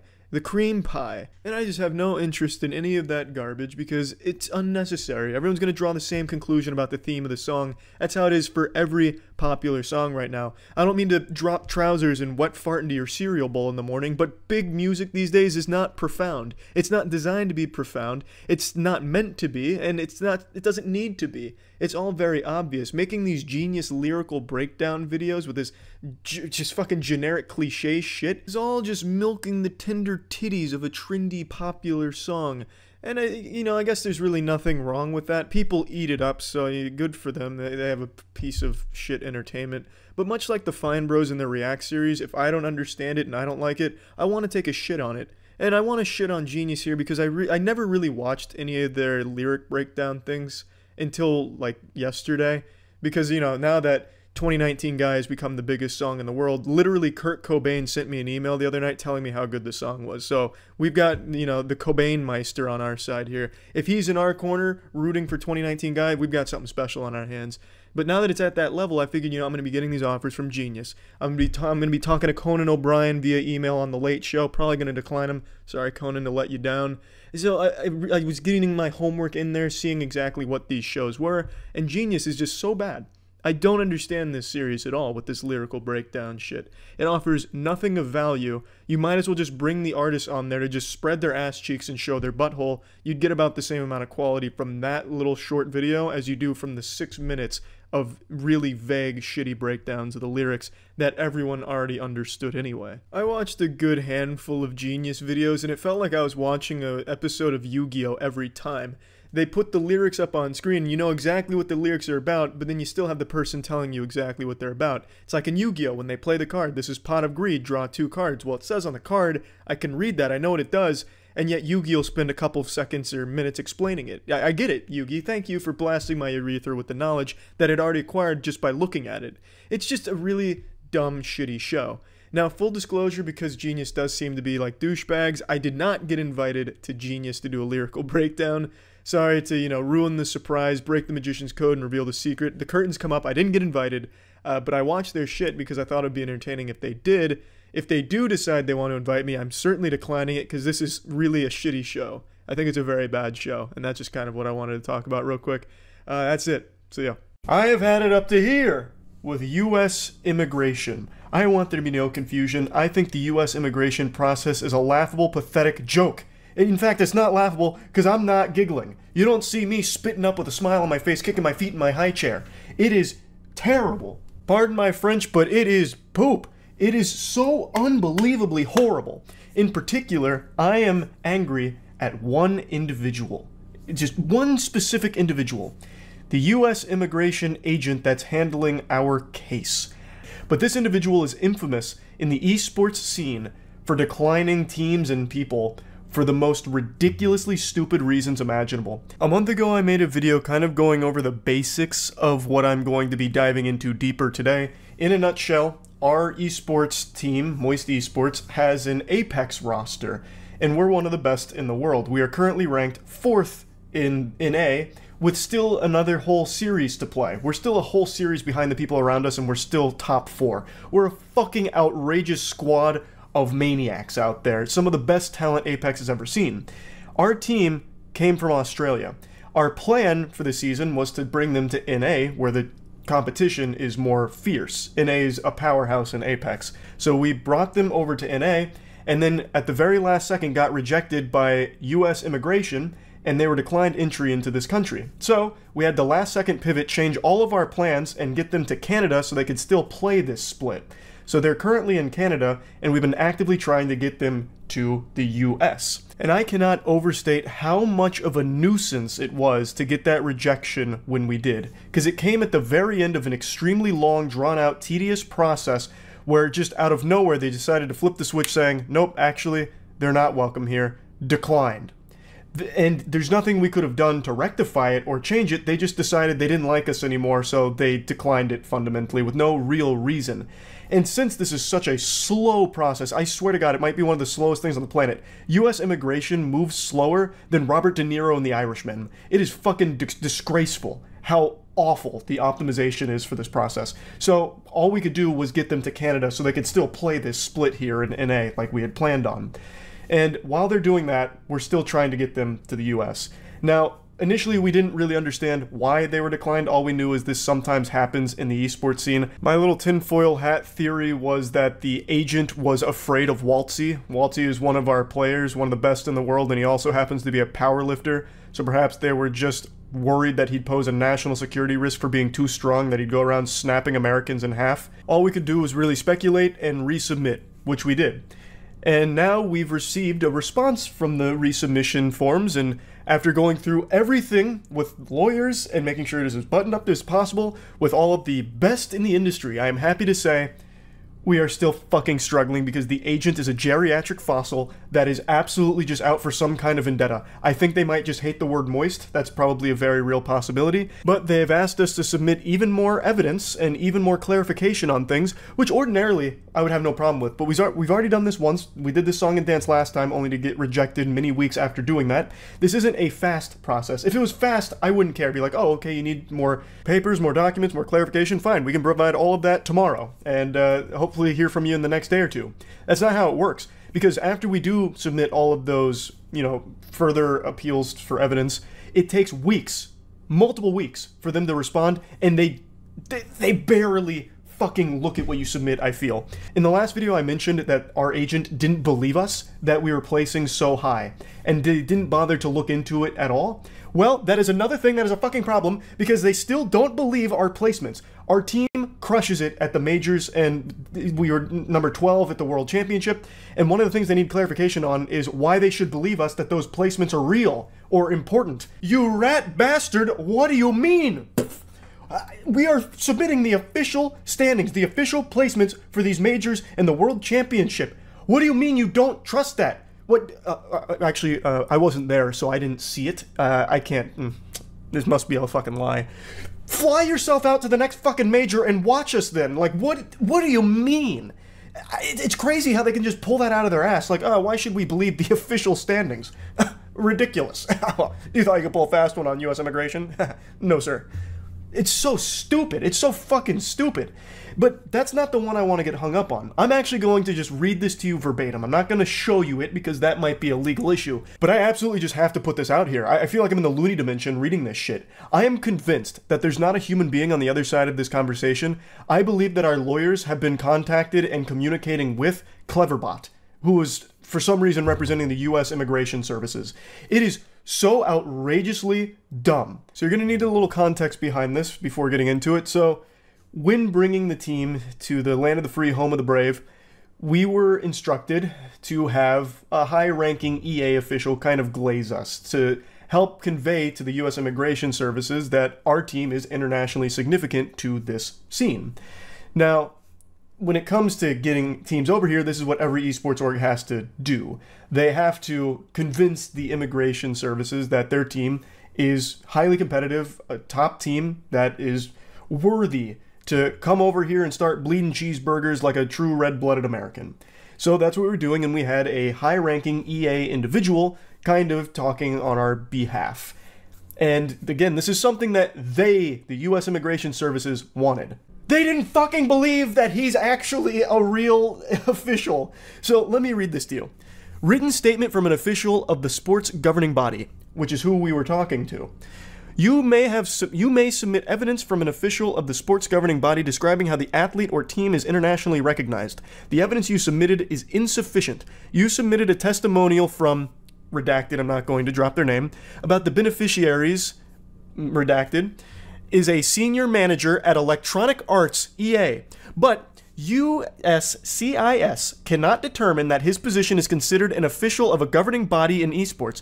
Additionally, he mentioned that the beneficiaries have had high placements in several competitions in the ALGS Year 3 season. However, USCIS cannot determine how the placements constitute as international reputation. As previously discussed, ALGS does not appear to require athletes or teams with international reputation to participate in the competitions. As such, there's insufficient evidence to demonstrate that having such placements in ALGS competitions equate to international reputation. You may still submit evidence to satisfy this criterion. I'm going to have a conniption. Excuse me. Still playing with cash registers, huh, Squiddy? What kind of place is this?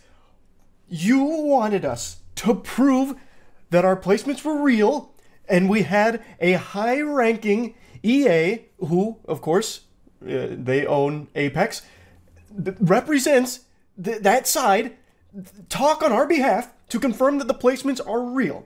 But you don't believe that that official, whom you even cite their position in this statement, actually represents them?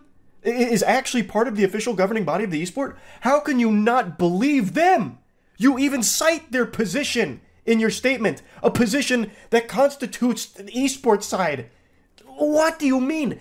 And then you say that the placements don't necessarily mean international reputation? What the fuck does then?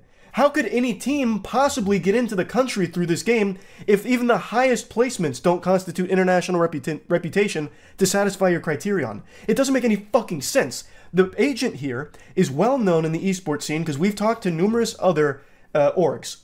And all of them have had to deal with this person, and all of them have horror stories about them. So much so that the majority of them have found ways to circumvent ever having to deal with them and going through other people. That is how bad at their job this person is. A job that is extremely important and carries a lot of weight for so many people, and this absolute brain-dead goober can't be bothered to do the bare minimum of just activating a few neurons up here to even process what the fuck they're saying.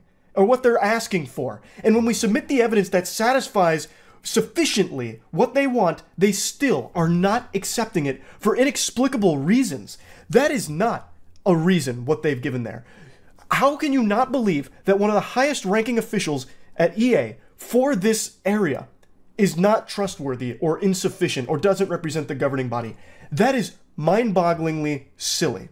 It has to be malicious. It has to be malicious.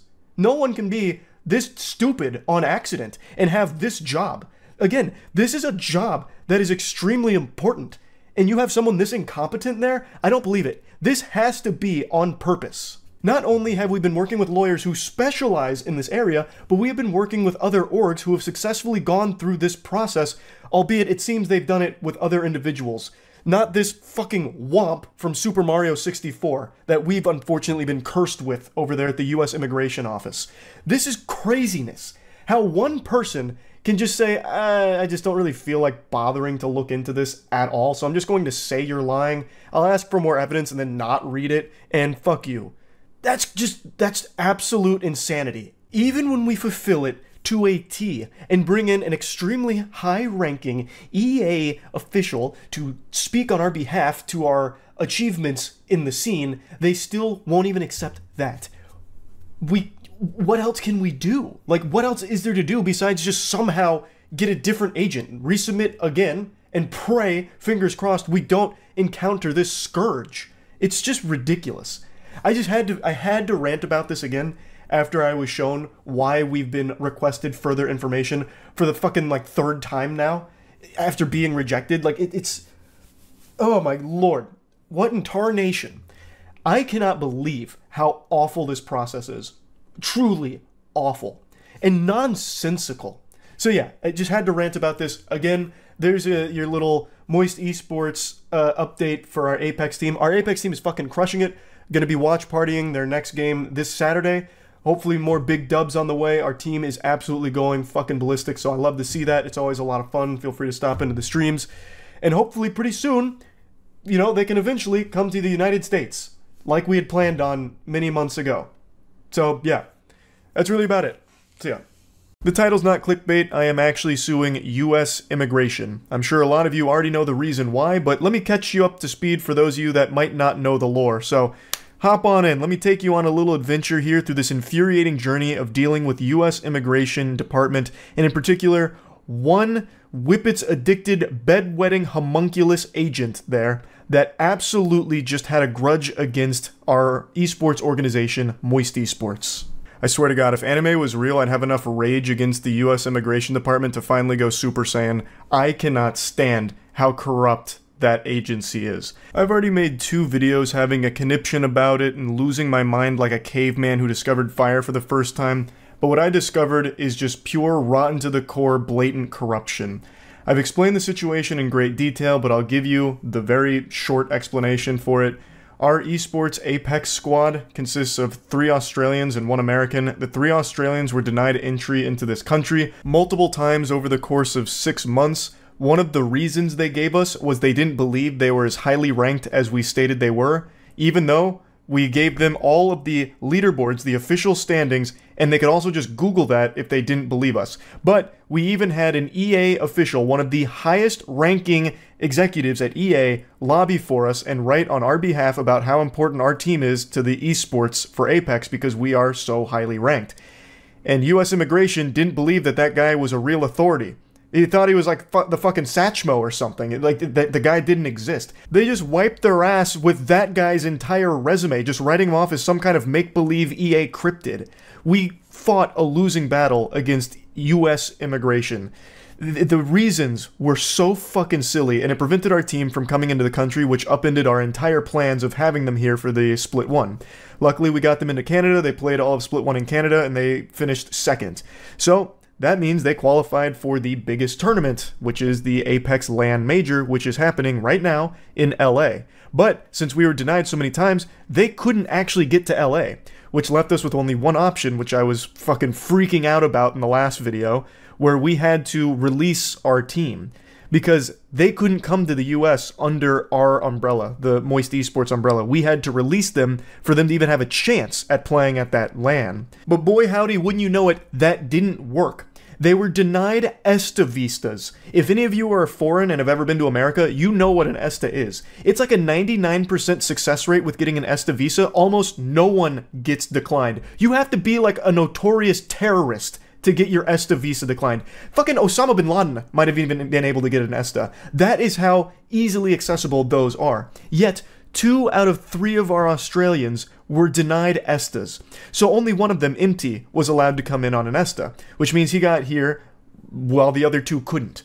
That's inexplicable. Why were 2 of them rejected, but Imti's was accepted? They were in the same boat, and yet for some reason, it was him that was okay, but the other 2, no, they're a fucking danger. You guys are trying to smuggle in Romulans or something to take over America from the inside out. The land of the free and the home of the fuck me in the face. Like, that is inexplicably stupid. Like, if all 3 of them got rejected, then maybe they had found something, but no, that didn't even happen. They rejected 2 out of 3. So what the fuck could the reason for that possibly be? We speculated it's because they reapplied for ESTAs even though they still had like a little time left on their previous ones, so maybe that flagged it in their system. But that might not be it because MT still got through but the other 2 didn't. It's stupid. Super stupid. So that made an even bigger problem because getting denied an ESTA means you're basically shit out of luck. So we were going to have to play, they were going to be playing this major with only 2 out of 3 of their players and no coach because 2 of them just couldn't get in. So we were pretty much out of options. By this point, our team hadn't been playing together for fucking weeks because Waltzy and Kyle, the Australians that were declined, were still unable to make it into America. So in a last-ditch Hail Mary effort, we applied for B1 visas, which I think probably some of you have heard of before. And in order to do those, that's an in-person interview with like the actual embassy. And to be able to actually talk to somebody here is huge because when you're dealing with US Immigration, you're talking to soulless androids that do not want to be there and do not do their job at all. But we were able to set up appointments for a B1 visa interview for both Kyle and Waltzy in Lisbon. So we had to fly them over the course of like 3 days, mind you, from Canada to Lisbon to sit down for that interview. They nailed the interview. They got their B1 visas. We then had to fly them from Lisbon to America, all in the span of only a couple of days. And they finally touched down in this God-blessed patriotic country 2 days ago, where they could finally play together as a team. So as you can imagine, since they hadn't played together in so fucking long, the cohesion was a little rough around the edges, because US Immigration slapped us so hard a biblical smackdown to try and ruin our chances of winning this major, of which they are one of the top competing teams in the tournament and one of the favorites to win it all. US Immigration did everything possible to make it unwinnable, and yet our team is defying fate. We played today, our final group, and we were able to not only place first on the day with 62 points, but we were able to lock down winner's side. I keep saying we. This mysterious squad known as Not Moist was able to, against all the odds that US Immigration stacked against us, lock down winner's side for tomorrow. And I couldn't be more proud of this group of gentlemen, of which I am not associated with on any paperwork whatsoever. They are not our team. They literally are not our team, but I am still very proud of this group. Through all of this adversity that was entirely unnecessary, unwarranted, unjust, and, dare I say it, potentially illegal, they have still risen to the occasion to perform so fucking well. I want to show you clips from that, but as the title of the video would indicate, I am suing US Immigration. We, Moist Esports, are suing US Immigration. We've talked with our lawyers and they agree that this is very mysterious how it ever even got to this point. It seems like there were quite a few no-nos that were committed here and some protocol that wasn't followed and a lot of just big red flags, like some big problems, and it just really seems like the US immigration agent handling our case either didn't like us or just really didn't feel like doing their job. That's kind of the impression we're getting, and there's a lot of evidence to suggest some bad things that were afoot here that really made it fucking impossible for us to get our players into the country. And we eventually had to drop them, which is of course a huge blow to our organization as a whole. So we are suing them, and you know what I've learned through this lawsuit process? It turns out that there is corruption built into the US Constitution itself, where even if we're successful in beating the US immigration in this lawsuit, they cannot pay us out any damages, of which there is a lot. This has been a super expensive process, and there's also so much lost income here because there's so much money on the line for this tournament, as well as there's so many potential like eyes on our organization, as well as all of the legal fees. Like, it's so much money that went into this, all of which was just burned thanks to US immigration fucking us. And no matter what happens with the lawsuit, they will not pay us back a penny at all. Now, the biggest thing that can happen from the lawsuit if we win is they overturn their decision of rejecting the Australians, which is great. That is a happy ending for sure. But it was alarming to learn that the US government is not liable for any of these damages that they were directly responsible for us. In regards to us. That's kind of crazy to me. So what possible incentive do the workers at US Immigration have for even doing their job in the first place if no matter what happens, they don't suffer any losses? So it turns out people sue the US Immigration Office pretty often, and it doesn't look like they fight that frequently or fight that hard. Very rarely does a US immigration lawsuit go to trial, apparently, because they're more than willing to just settle because they lose nothing. They lose nothing by not doing their job. They can't lose money. All they do is just overturn a decision, which I guess is super easy for them, perhaps. Like, so they just have no problem settling. So, like, what possible reason is there for any of the workers at US Immigration to even take their job seriously? We also can't even go after our agent in particular who mishandled this case, because to do that, we would have to pierce the corporate veil of the US fucking government. We would have to go through Uncle Sam to get to that agent, which is not happening. That is an unwinnable battle. So the individuals are protected as well. So let's say you had an agent at US Immigration that's just racist. Like, by all possible definitions, he's just racist and is declining people because he doesn't like their skin color. Well, too fucking bad. That person is probably not getting fired because they don't seem to care, and you can't do anything against that person because they are protected by US Immigration blanket. And US Immigration isn't liable for any damages. The best they'll do is overturn a decision. So you're just kind of shit out of luck across the board. Like, it's worth suing US Immigration to get that decision overturned if we win, but I am stunned at how deep and rotten the system is. It is so fucking broken. It is a joke. It is a joke. But anyway, I can't get into specifics here. I'll just leave it at all of these, more general statements about this case. I'll of course keep all of you updated through this legal process. But for now, let's end on some good news. Because like I said, our team, even in spite of all this bullshit, has popped off and secured winner's side going into tomorrow. I would love to see all of you come out there to support our squad for the watch parties. I'll be streaming it here on YouTube as well as on Twitch at Moist Critical. So please stop by, cheer on the squad, give them your energy like a giant spirit bomb. And let me just show you our final game for the day, where we actually fucking steamrolled every squad and secured winner's side. Okay, holy fuck, yeah, get the fuck out there. Nice flush. Please, knock him, knock him. Nice. Good arc stars. Flush. Oh, he's so low. Yeah, just push that. Just fucking push that. Still there. Sitting in the cart. Smoke right here. I'm gonna run out. The guy on the left, please. Nice, knocked. I'm sliding with you. Good shit. Hey, Yes, looking down the hill. that's 4 points. We got 100. All right. Now let's get some insurance. We need to make sure we. This is so sneaky. This is devilish. I'm scanning. Yep, here we go. This is the perfect third party time. How did we not down him? Nice, Waltzy. I got one of them really weak. I'm Oh fuck, it's a different team. He's so low, finish him! Nice, alright. Swap, get the fuck out. Oh, nice, this is good points. Down low ground. Come up the hill. Okay. That was such a good call! Aggressive calls! Finally, let's go! Our nut is God's spot. That is when we do our best work. Aggressive calls. I think there's teams fighting right here that we can do. Knock one right here. Disengage. Guild knocked one, good shit. You don't have to fully commit. In my barrel. Come on, get that bat off. Oh, fuck!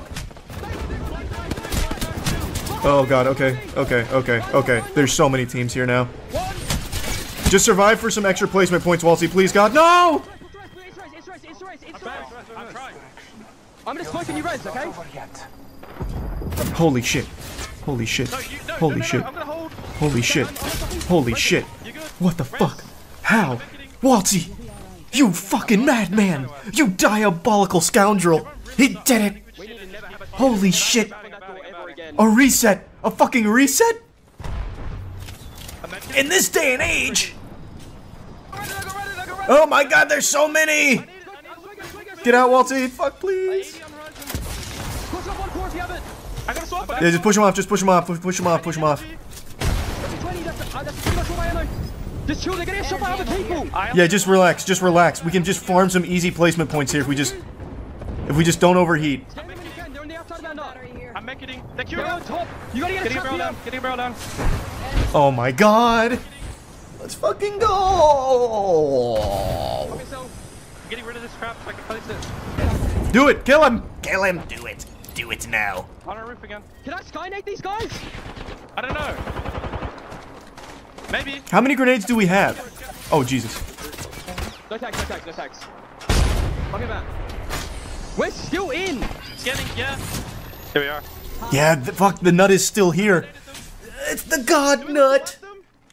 Well, there's a team north. That's one thing. I can kill them. Come with me. Can we swim together, please? Well, hold on, wait for the bat. We don't have to go yet. Just wait for bat. Alright, now go. Now we can swing it. Them. That looks like a good arc star. That pushed him off. Nice. Ulting that. The thermite got. Nice. Ticking. Good casticle. They're gonna run us! Yep, they're gonna run at us. Just methodical play. Very methodical play. Let's go, boys. Come on. Fucking come on. Please. He's so low. Nice, Waltzy. He's got two. That's two knocks. Nice! Fucking huge! Oh, they're going ballistic! Yes! And we're all red again? And we still have God Nut?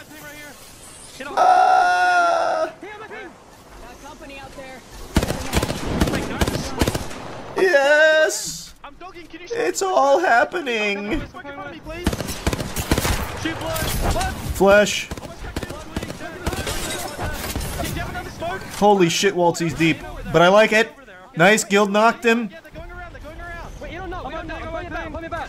Yeah, just go back to Nut. There's a team evacuating. Maybe going for our nut. No, it's a duo. We killed that third. Team up here. That's true, Waltzy did kill their third. I'm healing. Indoors.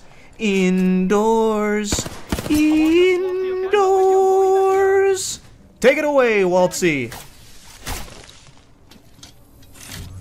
Man, imagine if he just got 2 knocks off that Q. That'd be fucking crazy. Yeah, just smoke him out. Just smoke him out. Are they gonna have to move before us? I think so. I think they're gonna have to move before we do. Come on, MT. Come on, MT. He's so low. Can you raise him? Yeah, I'm gonna turn around. Oh, fuck that grenade. Low. Push it. Crack. Please, Guild. Please, Guild. Yes, Guild! You're so clutch. You're so clutch. Above you, above you. That's fine. Hey. We'll take that. What a finish. What a finish. Alright, great day. That should secure winner's side. I think we're locked. We really only needed like 3, and I think we got like 30. That was a fucking heater. They dropped that full meat on him there. That was big. That was a big one. That was a Keanu Reeves tied to a chair moment from Knock Knock. You came into my house and you fucked me. Yeah, I think 118 should be set. I don't want to put the cart before the horse, but I think we should be set. Oh yeah, another 12 kills, second place, 21 point Stinkarooski. Yes, sir. Fucking stink maxing out here. Love that. So that's winner's side, baby. Winner's side secured. Where did we finish on the day? We had to have finished first. I'm pretty sure we got first on the day here. Enough to make the difference. Let's see as we look at our series. I keep saying we, but it's not my team. The not moist squad, whom I become a huge fan of. 62 on the day, first place. That team's they've got that X factor. Take the win in this group over Mental Apex Legends. No, their logo's pretty similar to ours, admittedly, but it's a little different. We are locked for winner's side. There isn't enough points left for any teams to pass us. So we're good. We did it. We locked winners. Apex! Faulty! Gotta do a better job next time. I am here with one of the greatest. The caster is afraid being next to a man that big. God, look at Waltzy, he's a monster. Waltzy, it's been a heck of a year for you guys. You guys moved from APAC to NA. How's the transition been? Honestly, it was a lot of fun, to be honest. Picking up Guild and taking on like a way harder region was just like, I don't know, it's like something that you kind of dream of, you know, moving to NA and playing against the big boys all the time, so it was definitely fun. That's what I'd say. Tell them about the American dream. How much do you love being on American soil? Changes, right? Huh? How great was that, right? Had to overcome a lot, right, over the past couple weeks. How have the boys been for that? It's definitely been like ups and downs. Obviously visa issues and stuff like that is just unnecessary pressure just leading up to LAN, but I think we coped pretty well, and I think as you guys saw today, we're still the same team that we were a couple weeks ago, so I think we're doing well. A fucking man. Built different. I mean, old Org owner Charlie is watching right now. Do you have any words for Charlie? Just big love, man. Just cannot stress enough how accommodating he has been for us, and genuinely, like, everyone at Moist has just been a rock for us. You know, this was a very stressful situation. Was. Past tense, not currently. So I can't say thank you enough. Absolutely. Was. Make some noise for one of past tense, they are not our team right now. Man's trying to get deported. Jesus. Thank you, peeps. Always what a fucking day, though. What a day. Wherever we send the camera. Yeah. You see that? The emotions coming out of me immediately like an angry dog. I'm snapping at you. Today I'm going to show you 2 different sides of me. Jekyll and Hyde. We've got 2 important topics that I really want to discuss. The first one is extremely positive and something I'm very passionate about and also would like your help with. And the second is extremely negative, something I'm very passionate about and nobody can help me with because the old US government decided to take me over their knee and spank my keister when I did nothing wrong. Now, before you start speculating, it has nothing to do with taxes. Uncle Sam ain't blasted my butt for that. It's something very different, and I'm blowing the lid off of this corruption here. It's gone on for far too long. And the NSA, I know you're watching, probably sweating right now. I know they got their ears listening to this. Well, you can't stop me now because I'm going to dive into it. But not quite yet. I want to quickly start with the positive thing that I'd like to discuss. A couple weeks ago, I started doing giveaways on stream, just giving viewers money. I started on Christmas because I thought it'd be kind of nice for anyone that didn't have a good Christmas to tell me what they wanted and didn't get, and I'd just pay for it for them. And I did it again last week for anyone that just needed money for something, and I've just been trying to brainstorm ways to make that a more fun stream experience. Like, I really enjoy doing it and I want to do more of it. I just want to make sure that it's a fun thing to watch as well. Right now, the current way that I'm doing it is I've had a friend of mine named JMac make a Google form, so during the stream it's just pinned to the top of the chat, and whoever wants to like enter into it just submits there. They tell me the amount and what it's going to be used for and whatever message they want to send, and then the chat will just shout out a bunch of random numbers. Looks like some kind of hacking sequence out of the Matrix when we do these, but I'll just randomly choose one of those numbers that chat shouts out. I'll go to that form, read out the message, and then send the person the money. And then I do that for a couple hours, give away a couple $1,000s to a bunch of different people, and it's really, like, it makes me happy to do that because it just feels nice to be able to give back to a community that's been so supportive of my shit for so long. I'm just trying to think of ways of making this a more fun viewer experience on stream, because right now it's mainly sitting silently or maybe shooting the shit with chat a little bit and then going to that form and reading it out and then sending it. Like, there's not a whole lot of like activity going on the stream itself, and I just feel like there's got to be a way of doing this in like a really exciting way.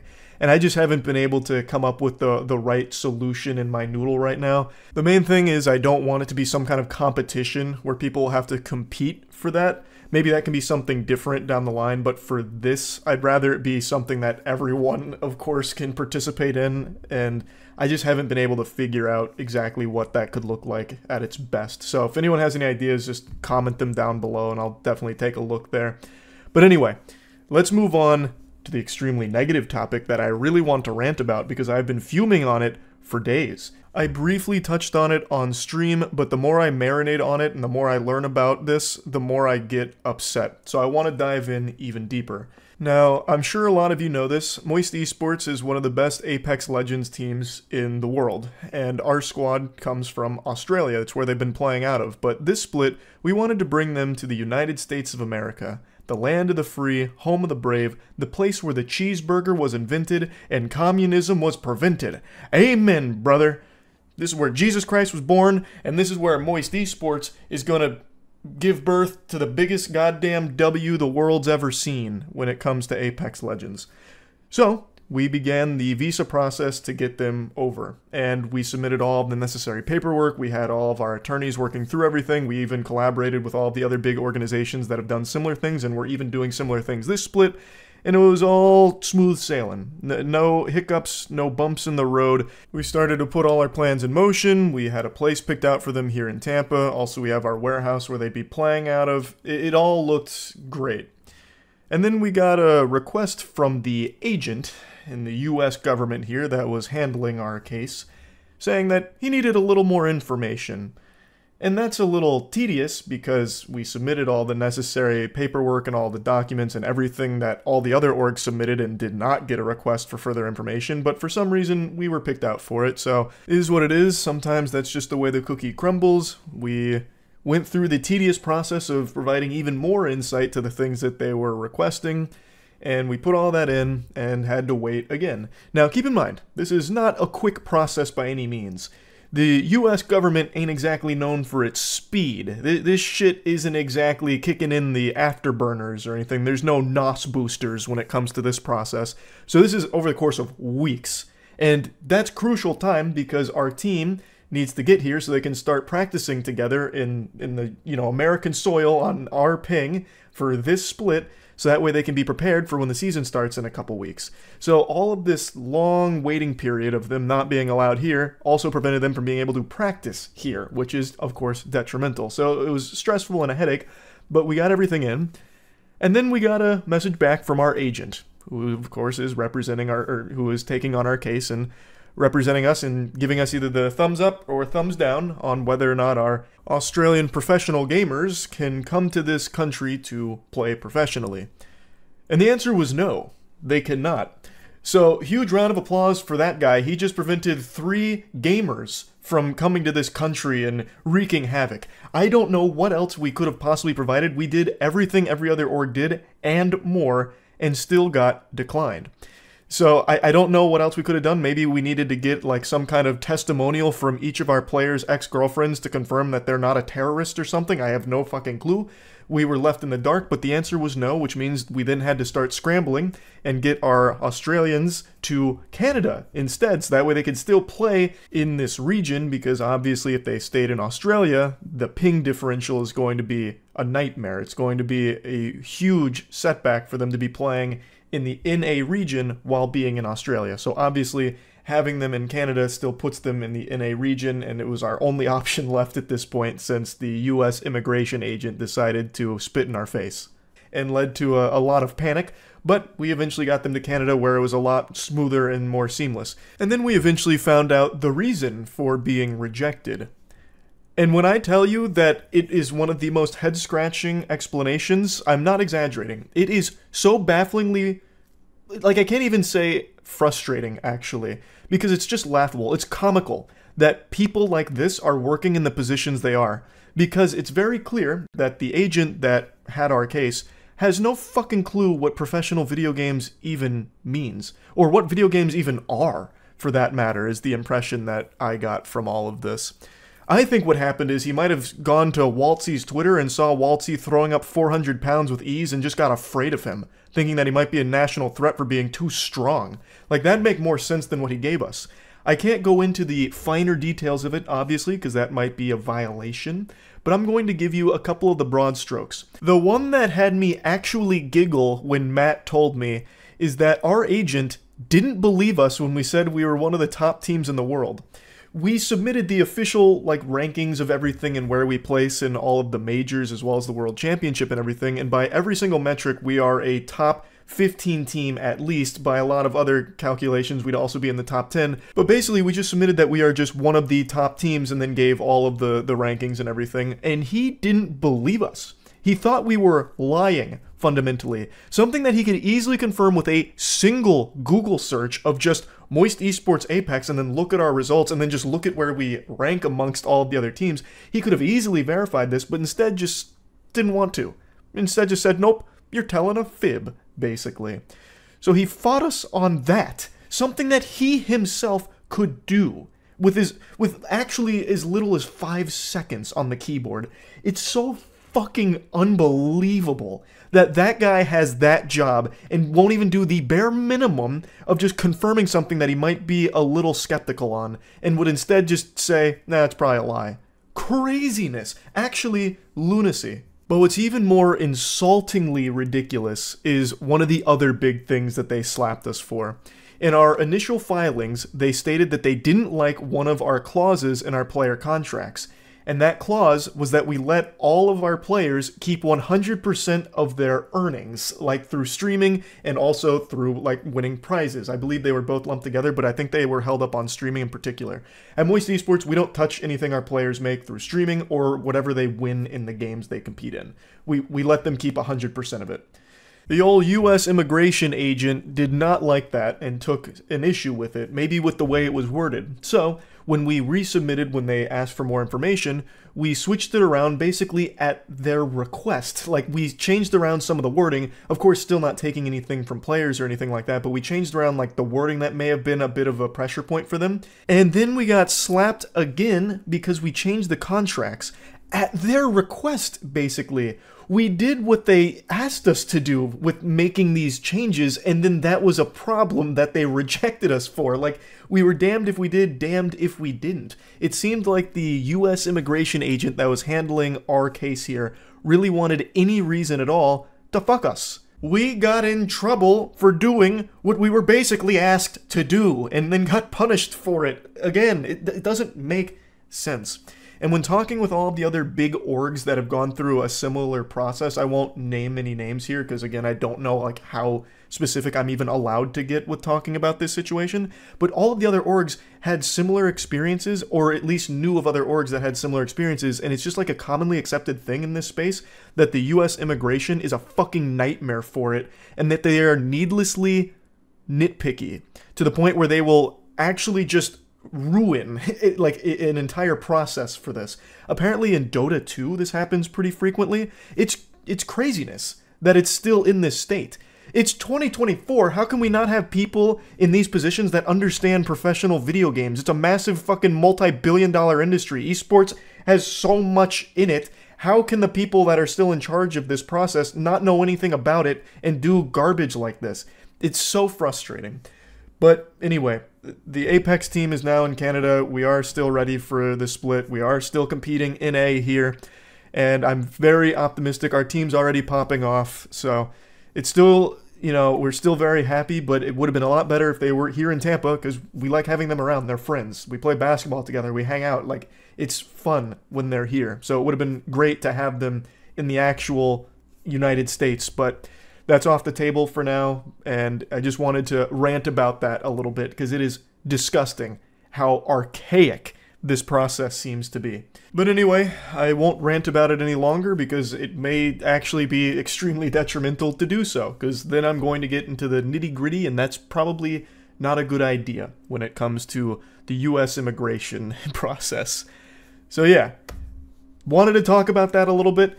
Eventually, hopefully, our Apex team will all be here in America playing together at the Moist HQ, the House of Hydration. But for now, they're going to be playing out of Canada, and yeah, really excited for the season. Of course, I will be watch partying the games, and that's about it. So yeah. I look like a crazy person right now. I just got back from the gym because I needed to blow off some steam. Fair warning, I'm about to start screaming and spitting. This is probably the most emotion you will ever see from me. I'm about to get animated like a Pixar character, red in the face with steam coming out of my ears, because I am infuriated. I am livid. I've made a couple videos bringing you up to speed on a situation I've been dealing with US immigration. In a nutshell, our esports team, Moist Esports, has one of the best Apex rosters in the world right now. We're second place in A, and we're in a really good position to win the major. But the major is happening on US soil, and the red-blooded patriots at US immigration refuse to let our team come in. Our team is Australian. So we were initially declined and had to pivot, get them to Canada so they could compete in A this split.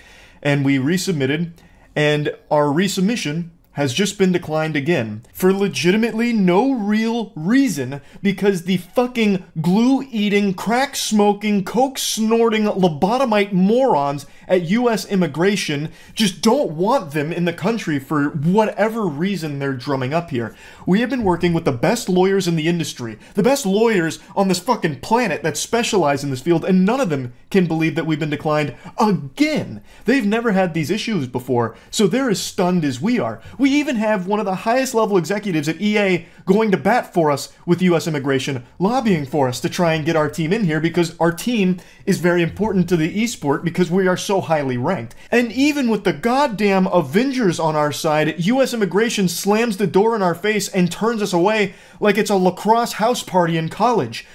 They're Australian gamers. We're not trying to sneak in fucking Viltrumite aliens. What is the issue? Gadzooks, I would hate to meet our US immigration agent in real life. It'd be like meeting Voldemort. It'd be like meeting Scrooge.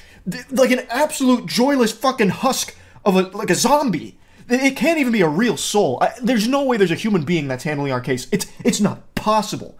Because there is no reason we would keep being declined. They're not even giving us reasons that make any sense at all. Not to us, not to the lawyers, not to anybody. Nobody. And no other esports team has had this problem. Every other org that has international players got in lickety-split. They fucking speed ran it. Meanwhile, we can't. We literally can't. I'm convinced that if Jesus Christ resurrected right now, US immigration would turn him away. He wouldn't be allowed in here. We'd never see him. Now let me slow down real quick, because maybe you guys aren't understanding why this is such a big deal. Our team is one of the best in the world.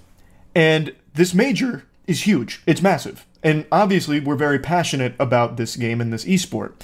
So they need to get into the country to play in this major, because it's an in-person LAN. They can't compete from Canada. It's happening in America, the home of the fucking cheeseburger and the Budweiser. It's happening here. So they need to be here physically to compete in it. No holograms, no force ghosts, no AI, duplicate, replicants, nothing. It's got to be them, flesh and blood, which is off the table now.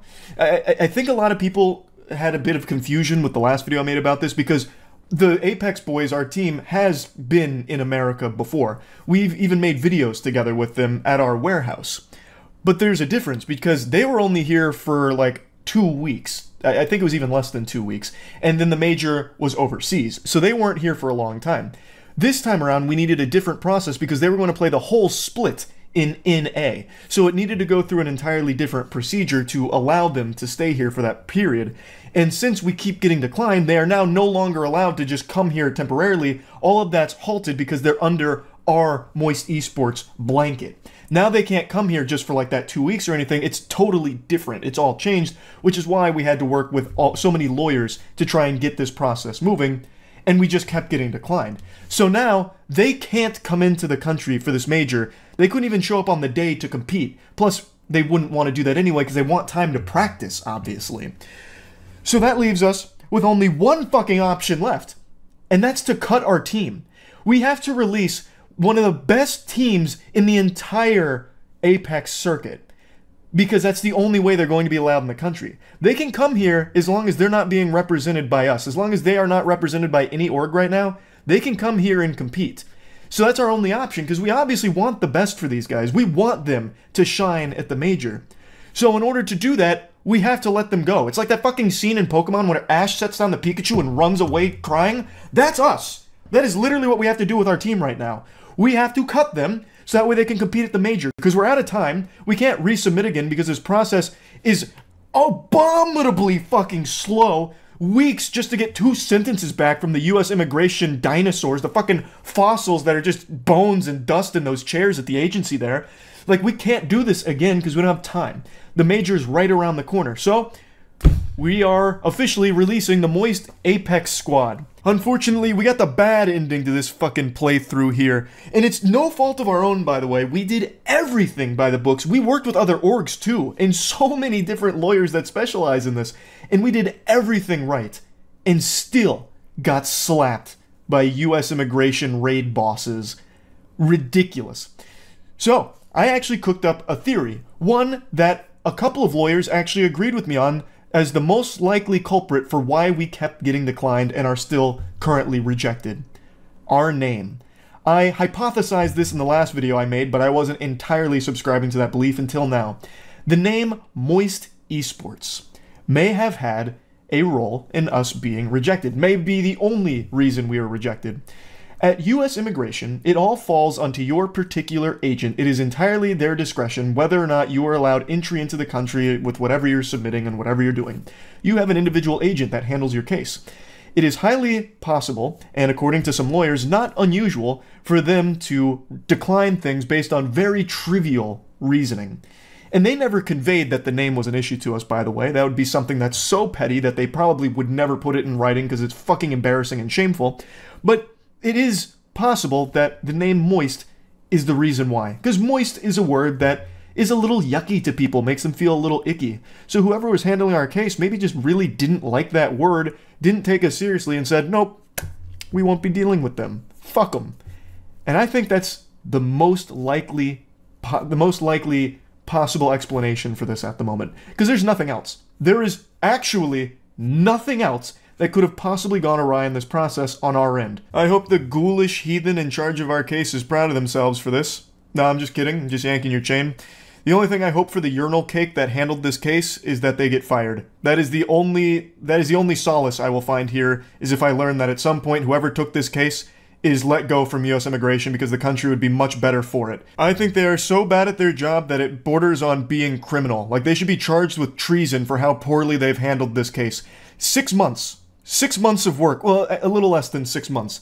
And never once did they give us a real reason for why we were declined. The reasons they gave us were nonsensical. And when we were inquired for more information to rectify those problems, we submitted above and beyond the requirements. And still got declined numerous times. I think this whole experience should be pretty eye-opening to a lot of people out there, to the blatant corruption in US immigration. Like, this is so bad that it's almost comical. Like, if it wasn't so incredibly detrimental to our organization, I would probably find it laughable. Like, that's how awful, horrible it is, and how bad of a state US immigration is in. Like, just take a step back and really analyze this. The best lawyers in the world that specialize in this field in particular were unsuccessful in getting squeaky clean Australian gamers into the country, even when the game they're competing in has the highest level executives saying to US immigration, no, they need to be here, they should be here. All of these extremely powerful parts working together to try and get them into the country, and they couldn't do it multiple times.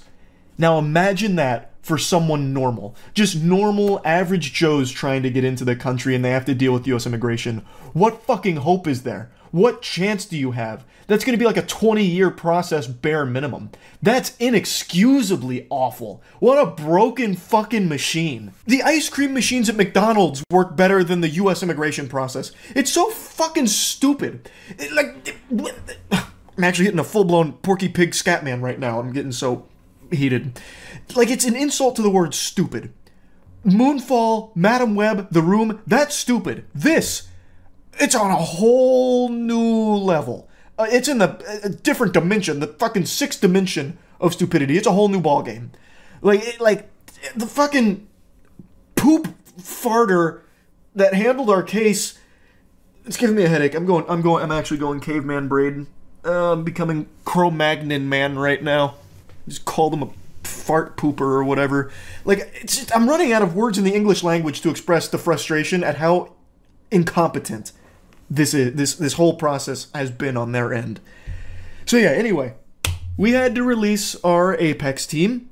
They will still be competing at the major, God willing, unless the immigration agent himself turns up and fucking puts the kibosh on it himself, forms like a brick wall of meat and won't let them pass, physically imposing himself on them. But anything shy of that, the boys will be on American soil competing at the major, but they are no longer our team.